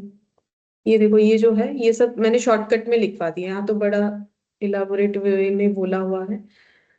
अच्छा, जैसे कि ये देखो कंटिन्यूड रेशियो वाला भी बता दिया, ये एग्जाम्पल देखो, बोल रहा है the monthly income of 2 persons are in the ratio 4:5 and their monthly expenditure 7:9, तो दोनों ही रेशियो दे दिया है, इनकम का ratio 4:5, expenditure 7:9, if each saves 50 per month find there monthly income, अगर दोनों का सेविंग्स 50 है पर मंथ तो उनका मंथली इनकम क्या होगा ये बताए, तो हम डेटा बता देते क्या क्या दिया है, इनकम का रेशियो दिया है, हम शॉर्ट में लिख देते इनकम रेशियो दिया हुआ है, और एक्सपेंस या एक्सपेंडिचर जो भी बोलो उसका रेशियो दिया हुआ है, क्या क्या दिया हुआ था, 4:5 7:9, 4:5 7:9, सेविंग्स दोनों का 50 है, ठीक है, ये डेटा लिख दिया, इससे तुम लोग कर पाओगे, सेविंग्स 50 है, पूछा है इनकम कितना है दोनों का, है ना, हाँ इनकम पूछा है, मंथली इनकम पूछा है कि मंथली इनकम क्या होगा, ये पूछा।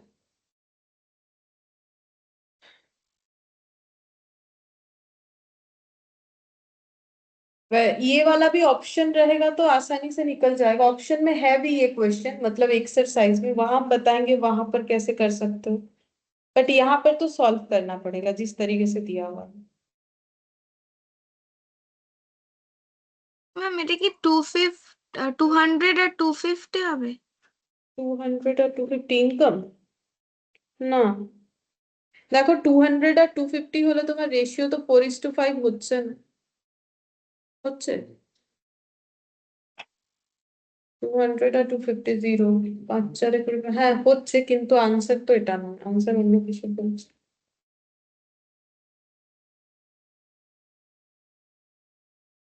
देखो इनकम जो 4:5 दिया हुआ या एक्सपेंस, किसी से भी हम लोग क्वेश्चन सॉल्व कर सकते हैं, क्या हम लोग बोल सकते हैं कि इनकम ऐसा है, late income B 4x and 5x, बोल सकते हैं, मतलब हम लोग सेम डेटा मल्टीप्लाई कर सकते हैं, तो रेशियो में तो मैंने क्या मल्टीप्लाई कर दिया x, ठीक है, क्योंकि मुझे अगर सेविंग्स निकालना है, ये तो रुपीज में दिया हुआ है, ये रेशियो में दिया हुआ है, रेशियो के साथ तो रुपीज का हम कैलकुलेशन नहीं कर सकते, क्योंकि मेरे पास एक इक्वेशन तो दिमाग में चलेगा ना कि इनकम माइनस एक्सपेंस क्या होता है। इनकम से एक्सपेंस हटा दोगे तुम, सेविंग्स होगा। सेविंग्स। या फिर ऐसे भी बोल सकते हैं, जैसे कि देखो कितना इनकम करते हो उससे कितना एक्सपेंस कर लेते हो, अगर कुछ बच जाता है तो वही तो सेविंग्स है। अब अगर हम लोग इनकम को एक्स मानते हैं तो हम लोग ऐसे इनकम माइनस क्या बोल सकते हैं, उल्टा income minus savings equal to expense नहीं बोल सकते हैं। इसको अगर चेंज कर दे, इनकम से अगर हाँ सेविंग्स मैम। हटा दो, ठीक है कि भाई हम 100 रुपए इनकम करते, मेरा बचत 30 रुपए है, तो मेरा खर्चा कितना, 70, ठीक है। तो इनकम माइनस अगर सेविंग्स कर देते हैं, इनकम माइनस अगर सेविंग्स कर देते हैं तो मुझे क्या मिलता है, एक्सपेंस। मेरे पास एक्सपेंस का रेशियो है, तो मैंने ऐसे कर दिया। अब ऐसा बोल ही सकते हो कि 4:5 को ही क्यों एक्स माना, क्या हम लोग 7:9 को नहीं मान सकते, बिल्कुल मान सकते। तुम लोग अगर एक्सपेंस को बोलोगे कि हम 7x 9x मानेंगे, ठीक है मानो, तो अब एक्सपेंस के साथ क्या रिलेशन आएगा, expense plus savings equal income. तो एक्सपेंस के साथ सेविंग्स को अगर ऐड कर लोगे कि मेरा खर्चा 70 रुपए है, मेरा सेविंग्स 30 रुपीज है, तो मेरा इनकम कितना 100, तो ये ऐड हो जाएगा। तो इसका रेशियो क्या बनेगा 4/5। ऐसे करोगे तो भी एक्स का आंसर आएगा, ऐसे करोगे तो भी आ जाएगा, दोनों तरीके से आ जाएगा, ठीक है। ऐसे करो या ऐसे करो, किसी भी तरीके से कर सकते हो। करने से x आ जाएगा, x आने से उस वैल्यू को क्या करना पड़ेगा, मल्टीप्लाई कर देना पड़ेगा 4 और 5 के साथ, तो फिर पता चल जाएगा कि इनकम कितना। तो पहले इसको सॉल्व करो, कौन सा वाला करोगे। ম্যাম যদি মানে যেমনটা আছে ইনকামের সাথে এক্সপেন্স ওই ফর্মুলাটাই হবে না? है হবে, দুটোতেই হবে। देखो इसको करोगे तो क्या है, डायरेक्ट आंसर आ जाएगा। 100 হ্যাঁ বলো দেখো, কেটে গেল তোমার আওয়াজটা। হবে। হ্যাঁ ওটা x 100 হবে। এবার তোমাকে তো ইনকামটা না বের ম্যাম, করতে ওটা হবে না। হুম।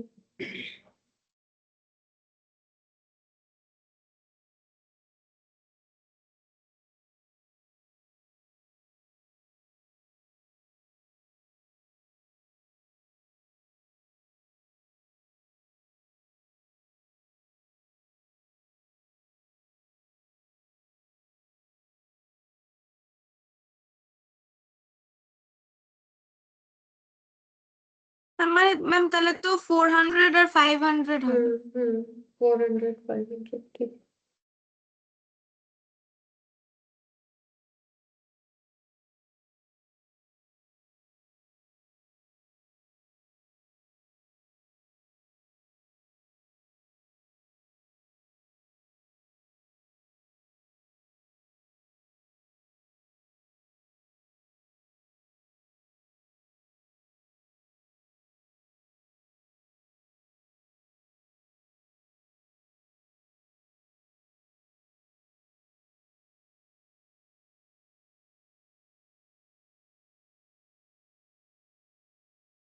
एक्स कितना आ रहा है, 100 100 आ रहा है, ठीक है। ये तो एक्स आ गया, तो इनकम कितना है, हमने तो इनकम पूछा था, तो इनकम हम लोगों ने क्या माना है 4x, तो एक्स का वैल्यू पता चल गया, तो अब इनटू कर दो। क्योंकि रेशियो तो अपने सिंप्लीफाइड फॉर्म में होता है ना, इसीलिए वो 4:5 दिख रहा है, जो कि 400 और 500 का कंपैरिजन था। और अगर वो वाला करोगे 7x 9x, तो उसमें क्या होगा, 7x 7 के साथ x मल्टीप्लाई होगा, फिर 50 ऐड होगा, तब जाके इनकम निकल के आए, उसमें मेहनत ज्यादा करना पड़ेगा। इससे तो ये बेटर होगा, क्योंकि इसमें टाइम कम लगेगा। वैसे ऑप्शन में और भी टाइम कम लगेगा, ये सब करने का जरूरत नहीं होगा, बट थोड़ा थोड़ा बेस स्ट्रॉन्ग करना है कैलकुलेशन।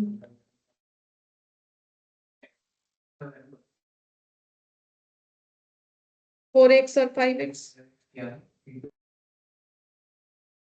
4 × 100 और 5 × 100, क्योंकि हम लोगों ने इनकम ही 4x और 5x माना था, x पता चल गया, तो 4 × 100 5 × 100।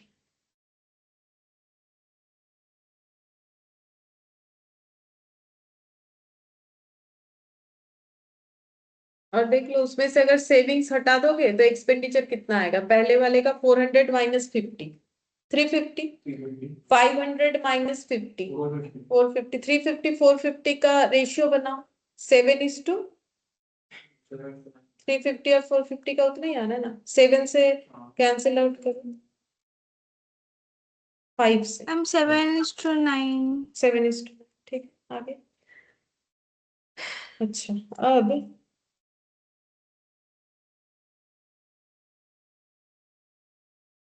ये वाला एग्जाम्पल 2 क्या बोल रहे थे, बोल रहे द रेशियो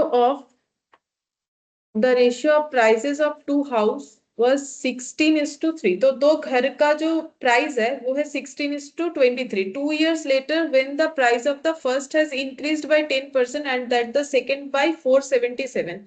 तो एक का प्राइस जो बढ़ा है वो परसेंटेज में बताया, दूसरे का अमाउंट में बता दिया। The ratio of the price become 11:20, मतलब बढ़ने के बाद जो रेशियो हुआ प्राइस का, जो पहले कभी 16:23 था वो हो गया 11:20। Find the original price of two house, ठीक है। अच्छा और एक चीज भी बताते हैं, यहाँ पर हम लोगों ने ये इनकम को ही एक्स मानना है, इसको नहीं मानना है, ये कैसे पता कर सकते हो, क्योंकि क्वेश्चन में पूछा क्या था, इनकम, तो फिर उसी को एक्स मानना जल्दी निकलेगा। अगर एक्सपेंस को मानोगे फिर उसमें 50 ऐड करो फिर निकालो, वो टाइम टेकिंग हो जाएगा। तो वैसे ही यहाँ पर भी सेम टाइप होगा। तो जैसे देखो यहाँ पर हमें क्या पूछा है, original price of the two house, ठीक है। तो ओरिजिनल प्राइस रेशियो कौन सा है, 23, बढ़ने के पहले ये है। तो फिर अगर मुझे एक्स मानना ही है तो किसको मानना चाहिए, ओरिजिनल, मतलब 16x, हाँ 16x और 23x, ठीक है। तो अब देखते हैं इसको कैसे करके कर सकते हैं। तो ये पहले तो देखो ये ओल्ड रेशियो जो है प्राइस का ही दिया हुआ है और तो कुछ दिया नहीं है, 16:23। न्यू है 11:20, ठीक है 11:20। और चेंज जो है इसमें चेंज कितना है, +10%, और इसमें चेंज कितना है, एडिशन ऑफ कितना हुआ है 477। और हमें पूछा है ओरिजिनल प्राइस, ओरिजिनल प्राइस, ठीक है ये पूछा है। तो बोलो किसको एक्स मानोगे, 16, हाँ तो let old price be 16x and 23x। अब ये x सॉल्व करने के लिए हम लोग क्या करेंगे, अब न्यू प्राइस कितना हो जाएगा वो निकालो। बोलो अगर 16x 10% से बढ़ रहा है तो कितना हो जाएगा, हाँ इंटू 10% करोगे तो सिर्फ इंक्रीज वैल्यू आएगा बढ़ने के बाद। जैसे मान लो कोई चीज 100 रुपए का मिलता था, 17.6 हो गए। हाँ 17.6, तो मान लो कोई चीज 100 रुपए का मिलता था, अब वो 10% से इंक्रीज हो गया तो कितने रुपए में मिलेगा वो, 110। तो 10 तो उसका इंक्रीमेंट है और 100 क्या है, ओरिजिनल तो रहेगा ही ना, हमसे बढ़ा हुआ प्राइस में वो लेगा तो 100 थोड़ी ना नहीं लेगा, 100 भी तो लेगा, 100 तो लेगा ही +10 और लेगा। तो 16x तो रहेगा ही, प्लस और कितना बढ़ेगा 16x का 10%, ठीक है। 116 26। এটা কি বলছো 26, 170 117.6 হবে বোধহয়, দেখো ये होगा ना 16x प्लस 16x का 10%, 16x तो रहेगा ही प्लस और 10%। इस टू 23x में क्या करोगे, उसमें तो मुझे अमाउंट बता दिया है तो अमाउंट को ऐड कर देंगे, है ना। तो ये दोनों प्राइस का रेशियो ऐसे हो जाएगा, न्यू प्राइस ऐसे हो जाएगा। ये समझ में आया, 16x प्लस 16x इंटू 10%, या फिर नहीं समझ हाँ में, मैम, डाउट है हाँ, तो बोलो, बता रही मुझे सब हाँ तुम मैम लोग बुझেছি। बोलो। अगर किसी को भी डाउट है बोलो, हम बता देंगे। दो मैम वही ठीक है। 2 बार ये देखो, इसीलिए ये देखो 100 रुपए में मान लो पहले एक बुक मिलता था, ठीक है, अब वो बुक का दाम 10% बढ़ गया, अब तुम कितने से खरीदोगे, 110, ठीक है। तो 100 रुपए दोगे प्लस और कितना दोगे? 10% किस पे बढ़ा? मतलब कोई बोल रहा है 10% बढ़ गया, तो उसी पे बढ़ा ना, जो ऑलरेडी प्राइस था उस पे 10% बढ़ा, तो 100 और 10 कितना हो जाएगा? 110। तो वही वाला, पहले 16x था, 16x पे 10% बढ़ा ना। अब ये कैलकुलेट करने से कितना आना चाहिए? 17, ये तो 16x होगा, और ये कितना हो जाएगा? 10% कैलकुलेटर पे करके देख लो, 16 का 10% 1.6 होता है। 1.6 हाँ 17.6x, और इधर 23x प्लस 477 जैसा है वैसा रहेगा, वो तो ऐड होगा नहीं क्योंकि एक x वाला है, एक नॉर्मल डेटा है।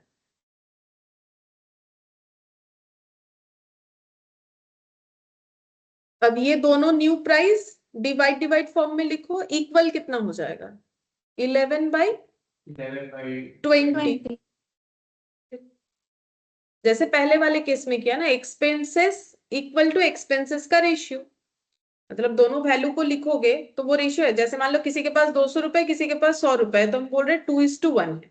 तो वैसे ही अगर ये प्राइस है, ये प्राइस है, बोल रहे ये रेशियो इतना है, ये तो हमें बता दिया है। अब इसके साथ इसको कंपेयर करके तभी ना हम लोग इक्वेशन बनाएंगे, तब सॉल्व होगा। तो हम लोग कैसे लिखेंगे? ऐसे लिखेंगे, 16x plus 1.6x is to कितना था? 23x plus 477।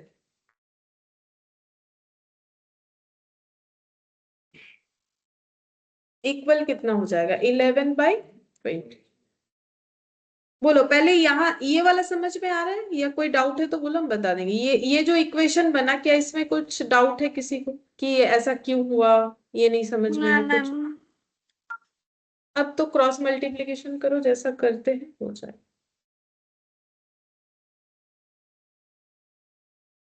এটা কি 848 আর 848 1219 হবে? 1219, ठीक है।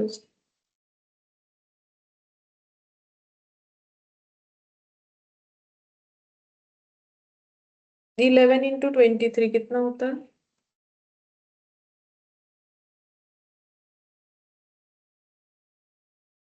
हम 253 253x,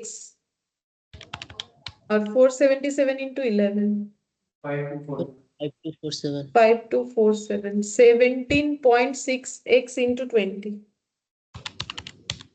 352 352x। अब ये x एक जगह पे लेके जाओ, 253x माइनस 352x माइनस 5247, ये माइनस nine करने से -99 হবে। 99x x minus 5247 divide minus 99,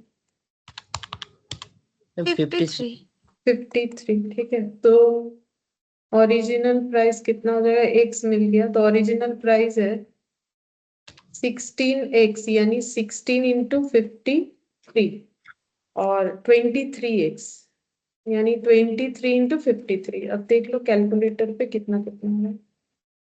4 একটা 848 बोल रहा है। হ্যাঁ ম্যাম 848 আর 1219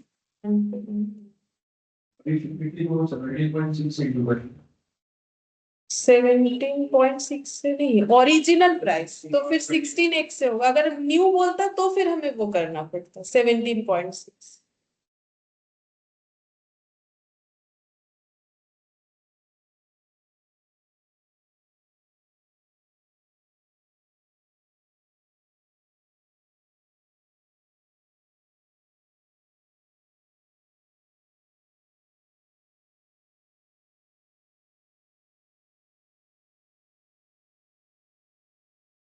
ये सब कैलकुलेशन समझ में आ रहा है? अगर नहीं समझ में आ रहा तो हम बता देंगे। হ্যাঁ ম্যাম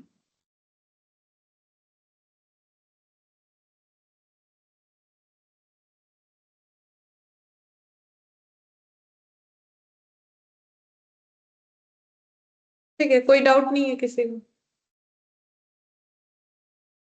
না ম্যাম ठीक है अच्छा, अब हम लोग एग्जाम्पल 3 देखते हैं। देखो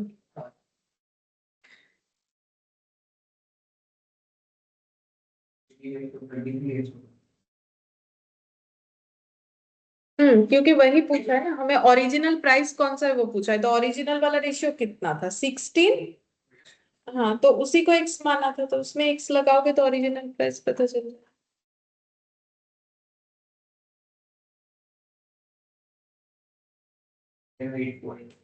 848 और 121। अच्छा ये वाला क्वेश्चन जो है ये थोड़ा सा और भी स्टैंडर्ड है। ये वाला बोल रहा है find in what ratio will the total wages of worker of a factory be increased or decreased if there is there be a reduction in the number of worker in the ratio of 15:11 and an increment in their wages in the ratio of 22:25। तो कुछ नहीं समझ में आएगा, बताते हैं फिर से। बोल रहा है हमें क्या निकालने बोला है पता है, बोल रहा है कि रेशियो निकालना है। पहला बात किस चीज का, total wages of the worker of a factory जो कि इंक्रीज और डिक्रीज होता है if there be reduction in the number of worker in the ratio 15:11। तो इंक्रीज हुआ है कि डिक्रीज इनको नहीं पता, इंक्रीज भी हो सकता है डिक्रीज भी हो सकता है। उसका रीजन क्या है, अब देखो वर्कर अगर रिड्यूस होगा तो फिर पेमेंट क्या हो जाएगा, रिड्यूस होगा। लेकिन वेजेस बढ़ा है and an increment in their wages, मतलब दो चीज हुआ है। तो वेजेस बढ़ने से पेमेंट बढ़ने का चांसेस है, जबकि वर्कर कम हुआ है तो पेमेंट कम होने का चांसेस है। इसीलिए बोल रहा है कि ओवरऑल इम्पैक्ट क्या आया है, इंक्रीज हुआ है कि डिक्रीज हुआ है, उसका रेशियो निकालना है। ठीक है, तो क्वेश्चन समझ में आया क्या क्या इंफॉर्मेशन दिया है। तो इंफॉर्मेशन ये दिया हुआ है कि जो वेज नंबर ऑफ वर्कर क्या हुआ है, रिडक्शन। तो ये लिख लो इंफॉर्मेशन जो है, reduction in number of worker, number of worker कम हो गए कौन, और रेशियो में बताया वो रेशियो है हम लोग का 15:11। ठीक है, और वेजेस जो है वो कम हो गया है। ये देखो यहाँ पर बोला है, ये सॉरी इंक्रीमेंट हुआ है, increment in wages, increment in wages, wages में इंक्रीमेंट हुआ है, वो है कितने में 22:25, ये बोल रखा है। ठीक है,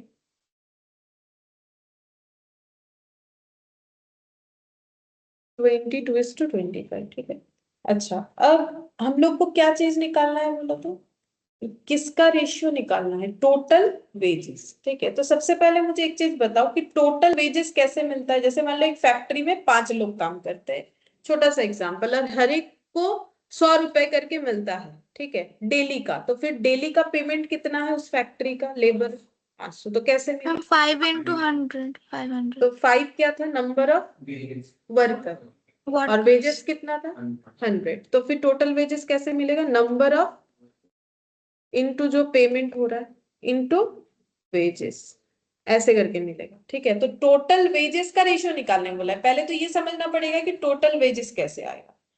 अच्छा, अब वर्कर का रिडक्शन हुआ है, तो वर्कर का रिडक्शन हुआ है इतने रेशियो में, तो वो रौनक वाला क्वेश्चन याद करो। उसके पहले हम लोगों ने एक चीज पढ़ा था ना, अगर कोई भी चीज रिड्यूस या इंक्रीज हो रहा है रेशियो पे तो उसे कैसे निकालते, कि अभी नया वाला कंडीशन कैसे कैसे निकालते, B/A इंटू ओरिजिनल डेटा। ठीक है, तो हम लोगों ने क्या किया था, रौनक का जो रेशियो था इनटू उसका ओरिजिनल वेट लिखा था। तो यहाँ पर भी मुझे निकालना क्या पड़ेगा कि करेंटली वेजेस कितना है, तो उसके लिए मुझे करंट नंबर ऑफ वर्कर चाहिए, क्योंकि वर्कर में चेंजेस हुआ है ना, कुछ लोग कम हो गए, और मुझे करंट वेजेस चाहिए क्योंकि उसमें इंक्रीमेंट हुआ है। तो फिर करंट पता करने के लिए मुझे पहले जो डेटा है उसका इस्तेमाल करना पड़ेगा। तो जिसमें से, तो देखो मुझे रेशियो में दे रखा है, तो हम कैसे निकाल सकते हैं, तो पहले मुझे ये मानना पड़ेगा कि मेरा ओरिजिनल डेटा, क्योंकि मुझे रेशियो तो पता है, उस फॉर्मूले को लगाएंगे B/A, तो मुझे पता है, इसमें भी B/A पता है, इसमें भी B/A पता है, लेकिन इनटू जो ओरिजिनल डेटा होगा वो तो नहीं पता है। तो ओरिजिनल डेटा मान लेते हैं, लेट नंबर ऑफ वर्कर पहले कितना था मान लेते हैं, let number of worker before reduction कितना, कुछ भी मान लो XYZ, कितना मान लेते हैं, चलो X। ठीक है, और wages before increment, before increment Y मान, ठीक है, Y। ठीक है, तो total wages before any changes कितना रहा होगा, मतलब जब वर्कर एक्स था, पेमेंट वाई था, तो टोटल वेजेस तब कितना रहा हो? In X into Y. X into Y. अभी तो तुम लोगों ने बताया कि 5 लोगों को 100 करके मिलेगा तो 500 हो जाएगा, तो रुपीज एक्स वाई। बोलो यहां तक पहले क्लियर है? हाँ मैम. तो फिर अभी नया नंबर ऑफ वर्कर कितना होगा? न्यू, बोलो आफ्टर रिडक्शन, नहीं एक्स नहीं मानेंगे ना, नंबर ऑफ वर्कर, वो वाला फॉर्मूला याद करेंगे। 11 by B by A 11/15 into original वाला, तो ओरिजिनल वाला कितना है? Original ma'am X X Y. X है ना, एक्स है, ठीक है, तभी तो माना, क्योंकि वो था नहीं ना हमारे पास, जैसे रौनक का वेट दिया हुआ, हाँ मैम. तो फिर ये कितना हो जाएगा? 11x/15, ये क्या हो गया? Number of worker. तो आफ्टर रिडक्शन ये हुआ, आफ्टर इंक्रीमेंट वेजेस कितना? फिर से वैसे ही बताओ। Ma'am 25/22 into Y. Into Y, ठीक है, तो रुपीज 25/22 वाई। तो आफ्टर चेंजेस वेजेस कितना हो गया? वेजेस कैसे निकालते हैं? Number of worker into wages, तो after changes number of worker कितना? ये तो चाहे देखने में मैम कितना भी ऑड 11x. लगे, है तो यही x/15, और वेजेस कितना? 22y। तो फिर ये कितना आ जाएगा? 25/22 Y. ये 11 से कैंसिल आउट कर दे, सिंप्लीफाई हो जाएगा 2, और ये 5 3, और ये 5 5, तो 5xy डिवाइडेड बाई 6।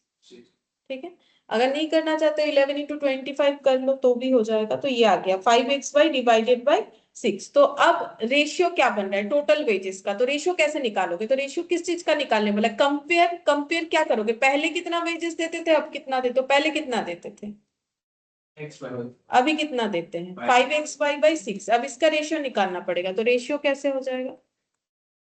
xy/5xy/6। ठीक है, अब ऐसा सोच सकते हो, पहले ही एक्स वाई क्यों लिखा? क्योंकि क्वेश्चन में पहले हम लोग ओल्ड के साथ ही ना न्यू वाला कंपेयर करेंगे, तो इसलिए ऐसे लिखा। तो अब ये एक्स वाई हटा दो, तो ये कितना हो जाएगा? 1। इसमें कुछ नहीं है आगे, मतलब क्या जुड़ा हुआ है? 1 मल्टीप्लाइड है, और इधर क्या हो गया? 5/6।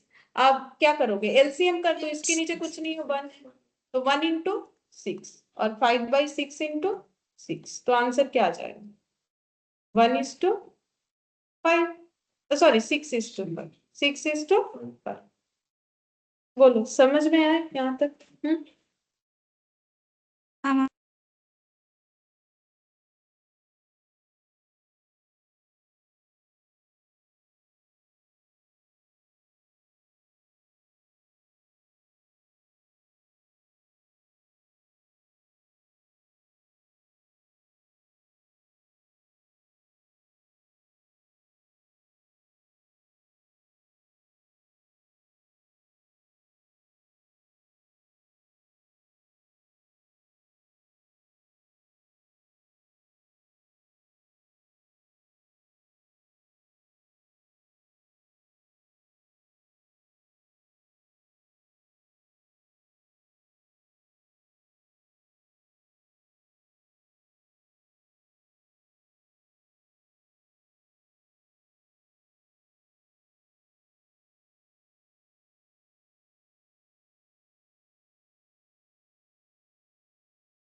हमने इसमें ए वाला फॉर्मूला ही फिर यूज किया।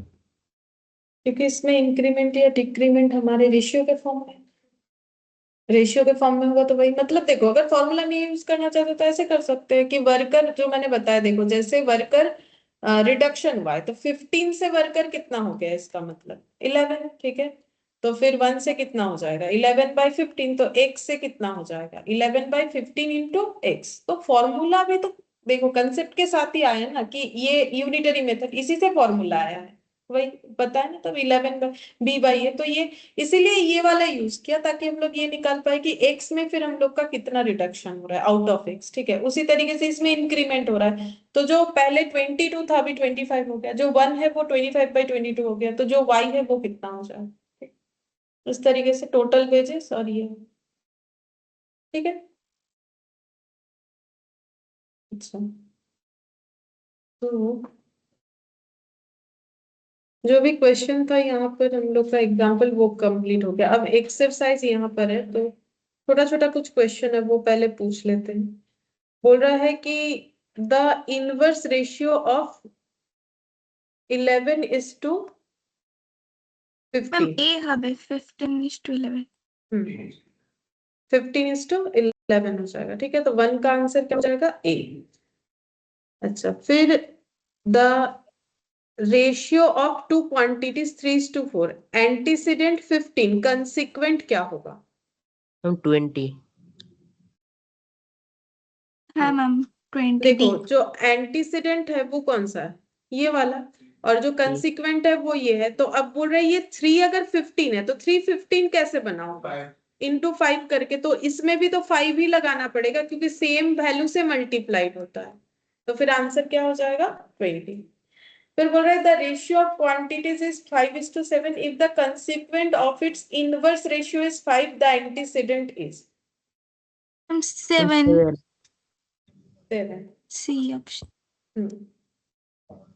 तो ठीक है, आंसर 7 है। क्वेश्चन देखो हम समझा देते हैं। ये देखो बोल रहा है कि रेशियो जो है 5:7 if the consequent of its inverse, पहले तो इसका इनवर्स निकालो 7:5, तो फिर ये हो गया एंटीसीडेंट और ये हो गया कंसिक्वेंट। तो एंटीसीडेंट इज क्या होगा अगर कंसिक्वेंट जो है वो 5 है, तो एंटीसीडेंट 7, ठीक है। ये तीनों क्वेश्चन क्लियर है,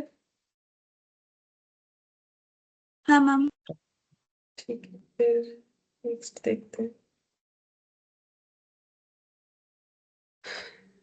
4th नंबर में बोला है द रेशियो कंपाउंडेड ऑफ 2:3, 9:4, 5:6, 8:10 करके। देखो कंपाउंड मतलब मल्टीप्लाई, कितना सारा रेशियो दिया है, ये एक, फिर यहाँ पर एक, वो देखो बीच में कॉमा कॉमा है, जो कॉमा कॉमा है वो एक एक पेयर में है, 2 2 3 9 4 5 6 8 10। तो इसका कंपाउंड करने से कितना आएगा पूछ रहा है। कंपाउंड मतलब क्या, मल्टीप्लाई। तो मैम 2/1 1:1 है उसके बाद 1:1 आंसर होगा।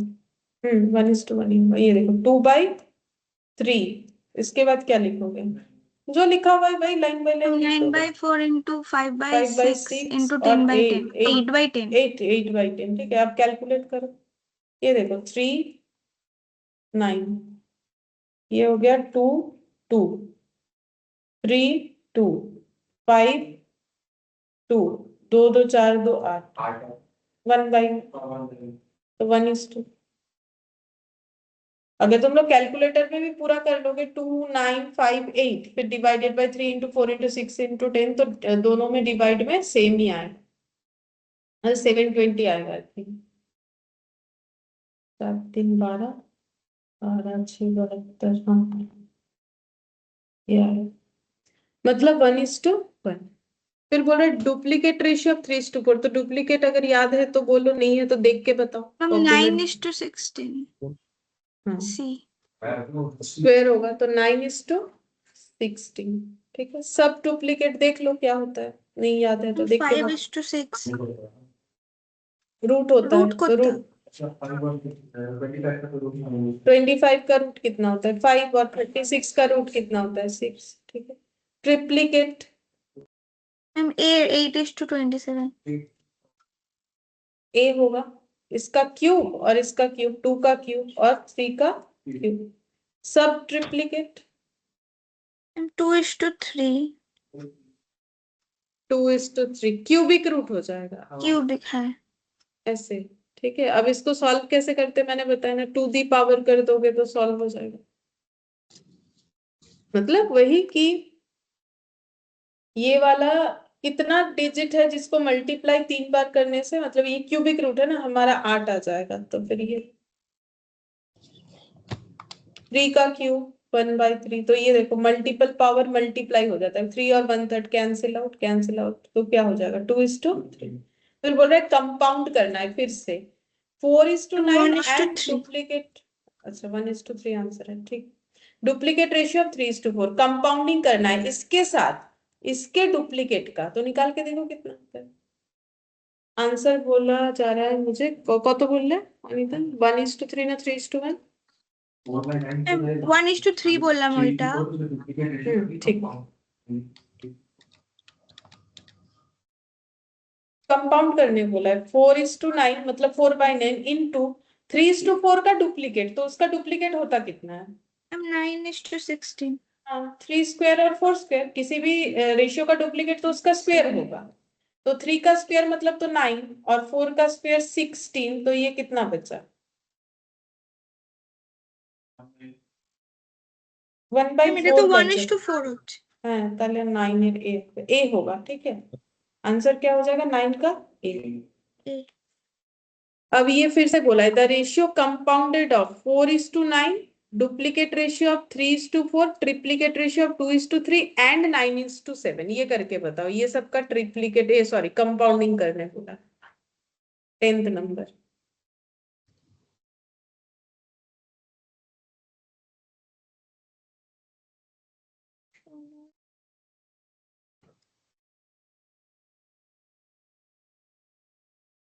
तो 2/21। 2/21 ऑप्शन सी। सही लग रहा है। हाँ ठीक है, ठीक है।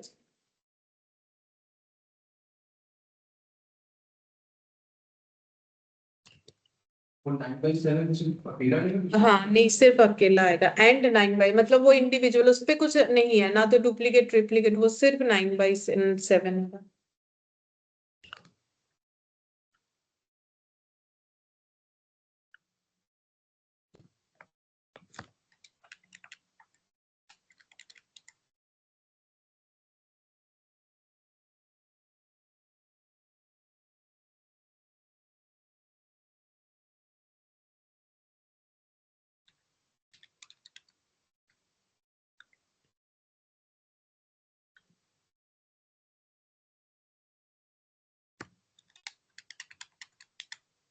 हम्म, 2:20। ठीक है, ये हम बता देते हैं यहाँ पर करके, क्योंकि थोड़ा सा ज्यादा डेटा है। तो रेशियो कंपाउंडेड ऑफ 4:9, तो 4/9 लो। अच्छा, डुप्लीकेट ऑफ 3:4, 3:4 का डुप्लीकेट क्या होगा? 3 का स्क्वायर और 4 का स्क्वायर, मतलब वही 9/16। 9:16। ट्रिप्लीकेट ऑफ 2:3, तो 2 का क्यूब 3 का 8:2 একটা 7। एंड 9:7, तो ये 9:7 जस्ट ऐसे ही रहेगा, इस पे कुछ एप्लीकेबल नहीं होगा, तो लैंग्वेज कुछ इस तरीके से। तो ये देखो यहाँ पर कितना आ गया, ये 9 और ये 3 स्क्वायर कैंसिल कर दिया, ठीक है। अच्छा ये 4 और ये एक 4 बचा, ठीक है। अब यहाँ पर देखो ये 8 कर लेते हैं इंटू 9, और ये नीचे 4×27 ठीक है। तो 3 2 2/20, पूरा ही लिख लोगे तो जल्दी होगा, मैंने क्यूब लिखा तो फिर से मुझे दिखाना पड़ा इसको करके। 3 स्क्वायर को डायरेक्ट 9 लिख लोगे तो जल्दी होगा। ये देखो 4/9, 9/16, 8/27 और 9/7, तो जल्दी जल्दी कैलकुलेशन हो जाएगा। 9 9 कैंसिल, 4 4 16, 4 2 8, 9 3 27, तो ये जल्दी बनेगा। 11 वाला भी सेम ऐसा ही है, बहुत सारा ऐसा डेटा दिया है और बोला है कि कंपाउंडिंग करके बता, दिखा।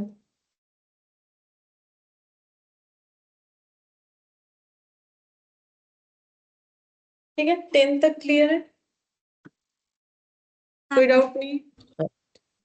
अब ये वाला करके बताओ। The ratio compounded of duplicate of 4:5, triplicate of 1:3, सब डुप्लीकेट ऑफ 81:256 एंड सब ट्रिप्लीकेट ऑफ 125:512।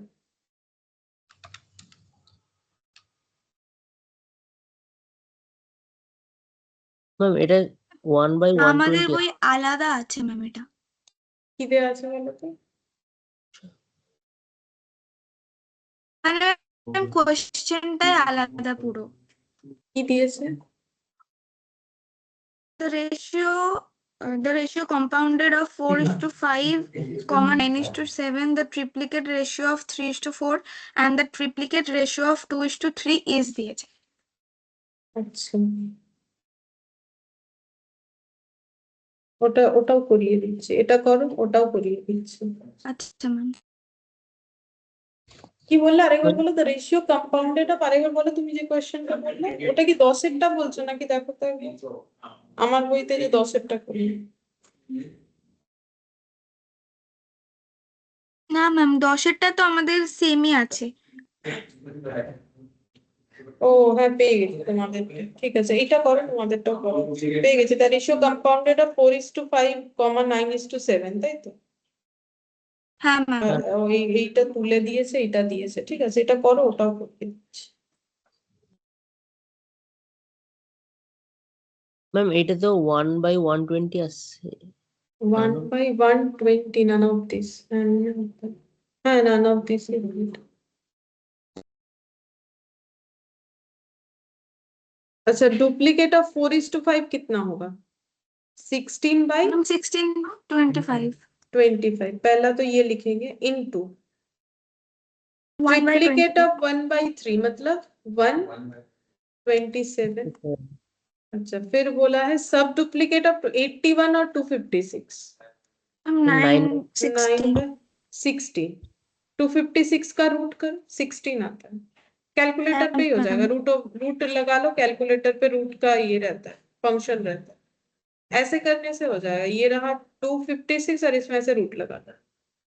और सब ट्रिप्लीकेट वो नहीं निकलेगा कैलकुलेटर पे, वो तो खुद को निकालना पड़ेगा हम लोग को। 125 और 512। तो 125 का क्या? 1/3। और 512 का कितना? ম্যাম 5 আর ওটা 8।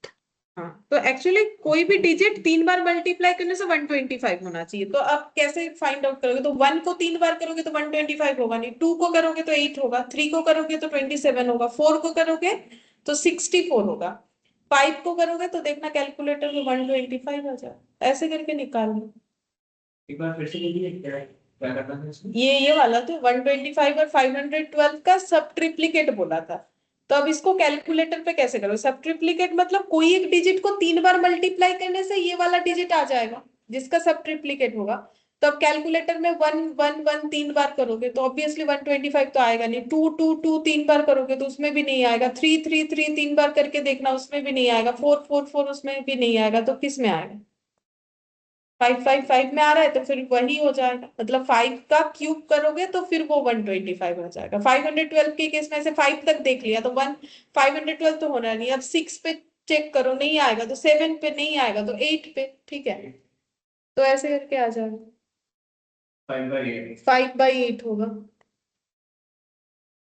तो फिर ये कितना हो जाएगा? 9 3 16 16 5 5।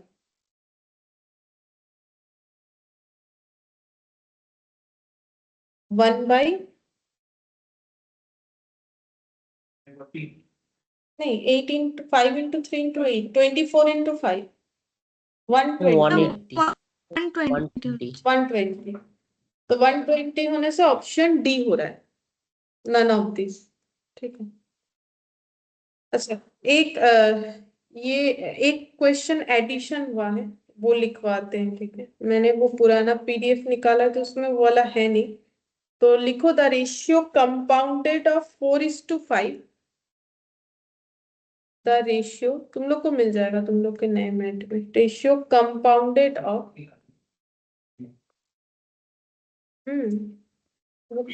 compounded of 4:5, 9:7, the triplicate of 3:4 and the पहला वाला ही टॉपिक ट्रिप्लिकेट रेशियो ऑफ 11 वाला देखो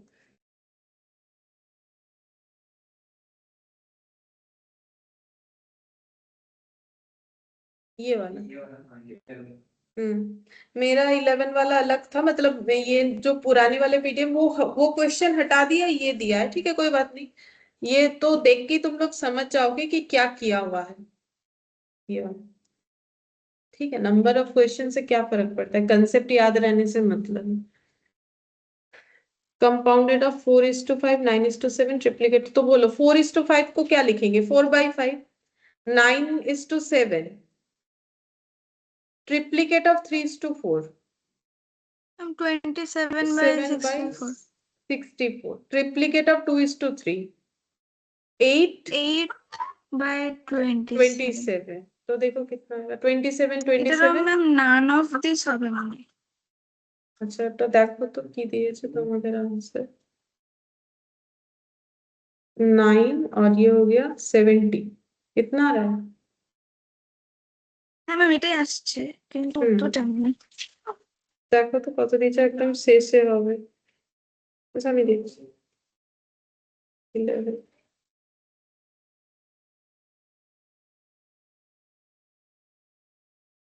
आया तुम হ্যাঁ लोग ম্যাম का ডি 9? আছে 9 হ্যাঁ ম্যাম ডি डी तो दिए से ये भी नन ऑफ दिस ही हो 9:70।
ठीक है समझ में आ गया यहाँ तक, ठीक है आज इतना ही करेंगे, बाकी नेक्स्ट क्लास में करेंगे।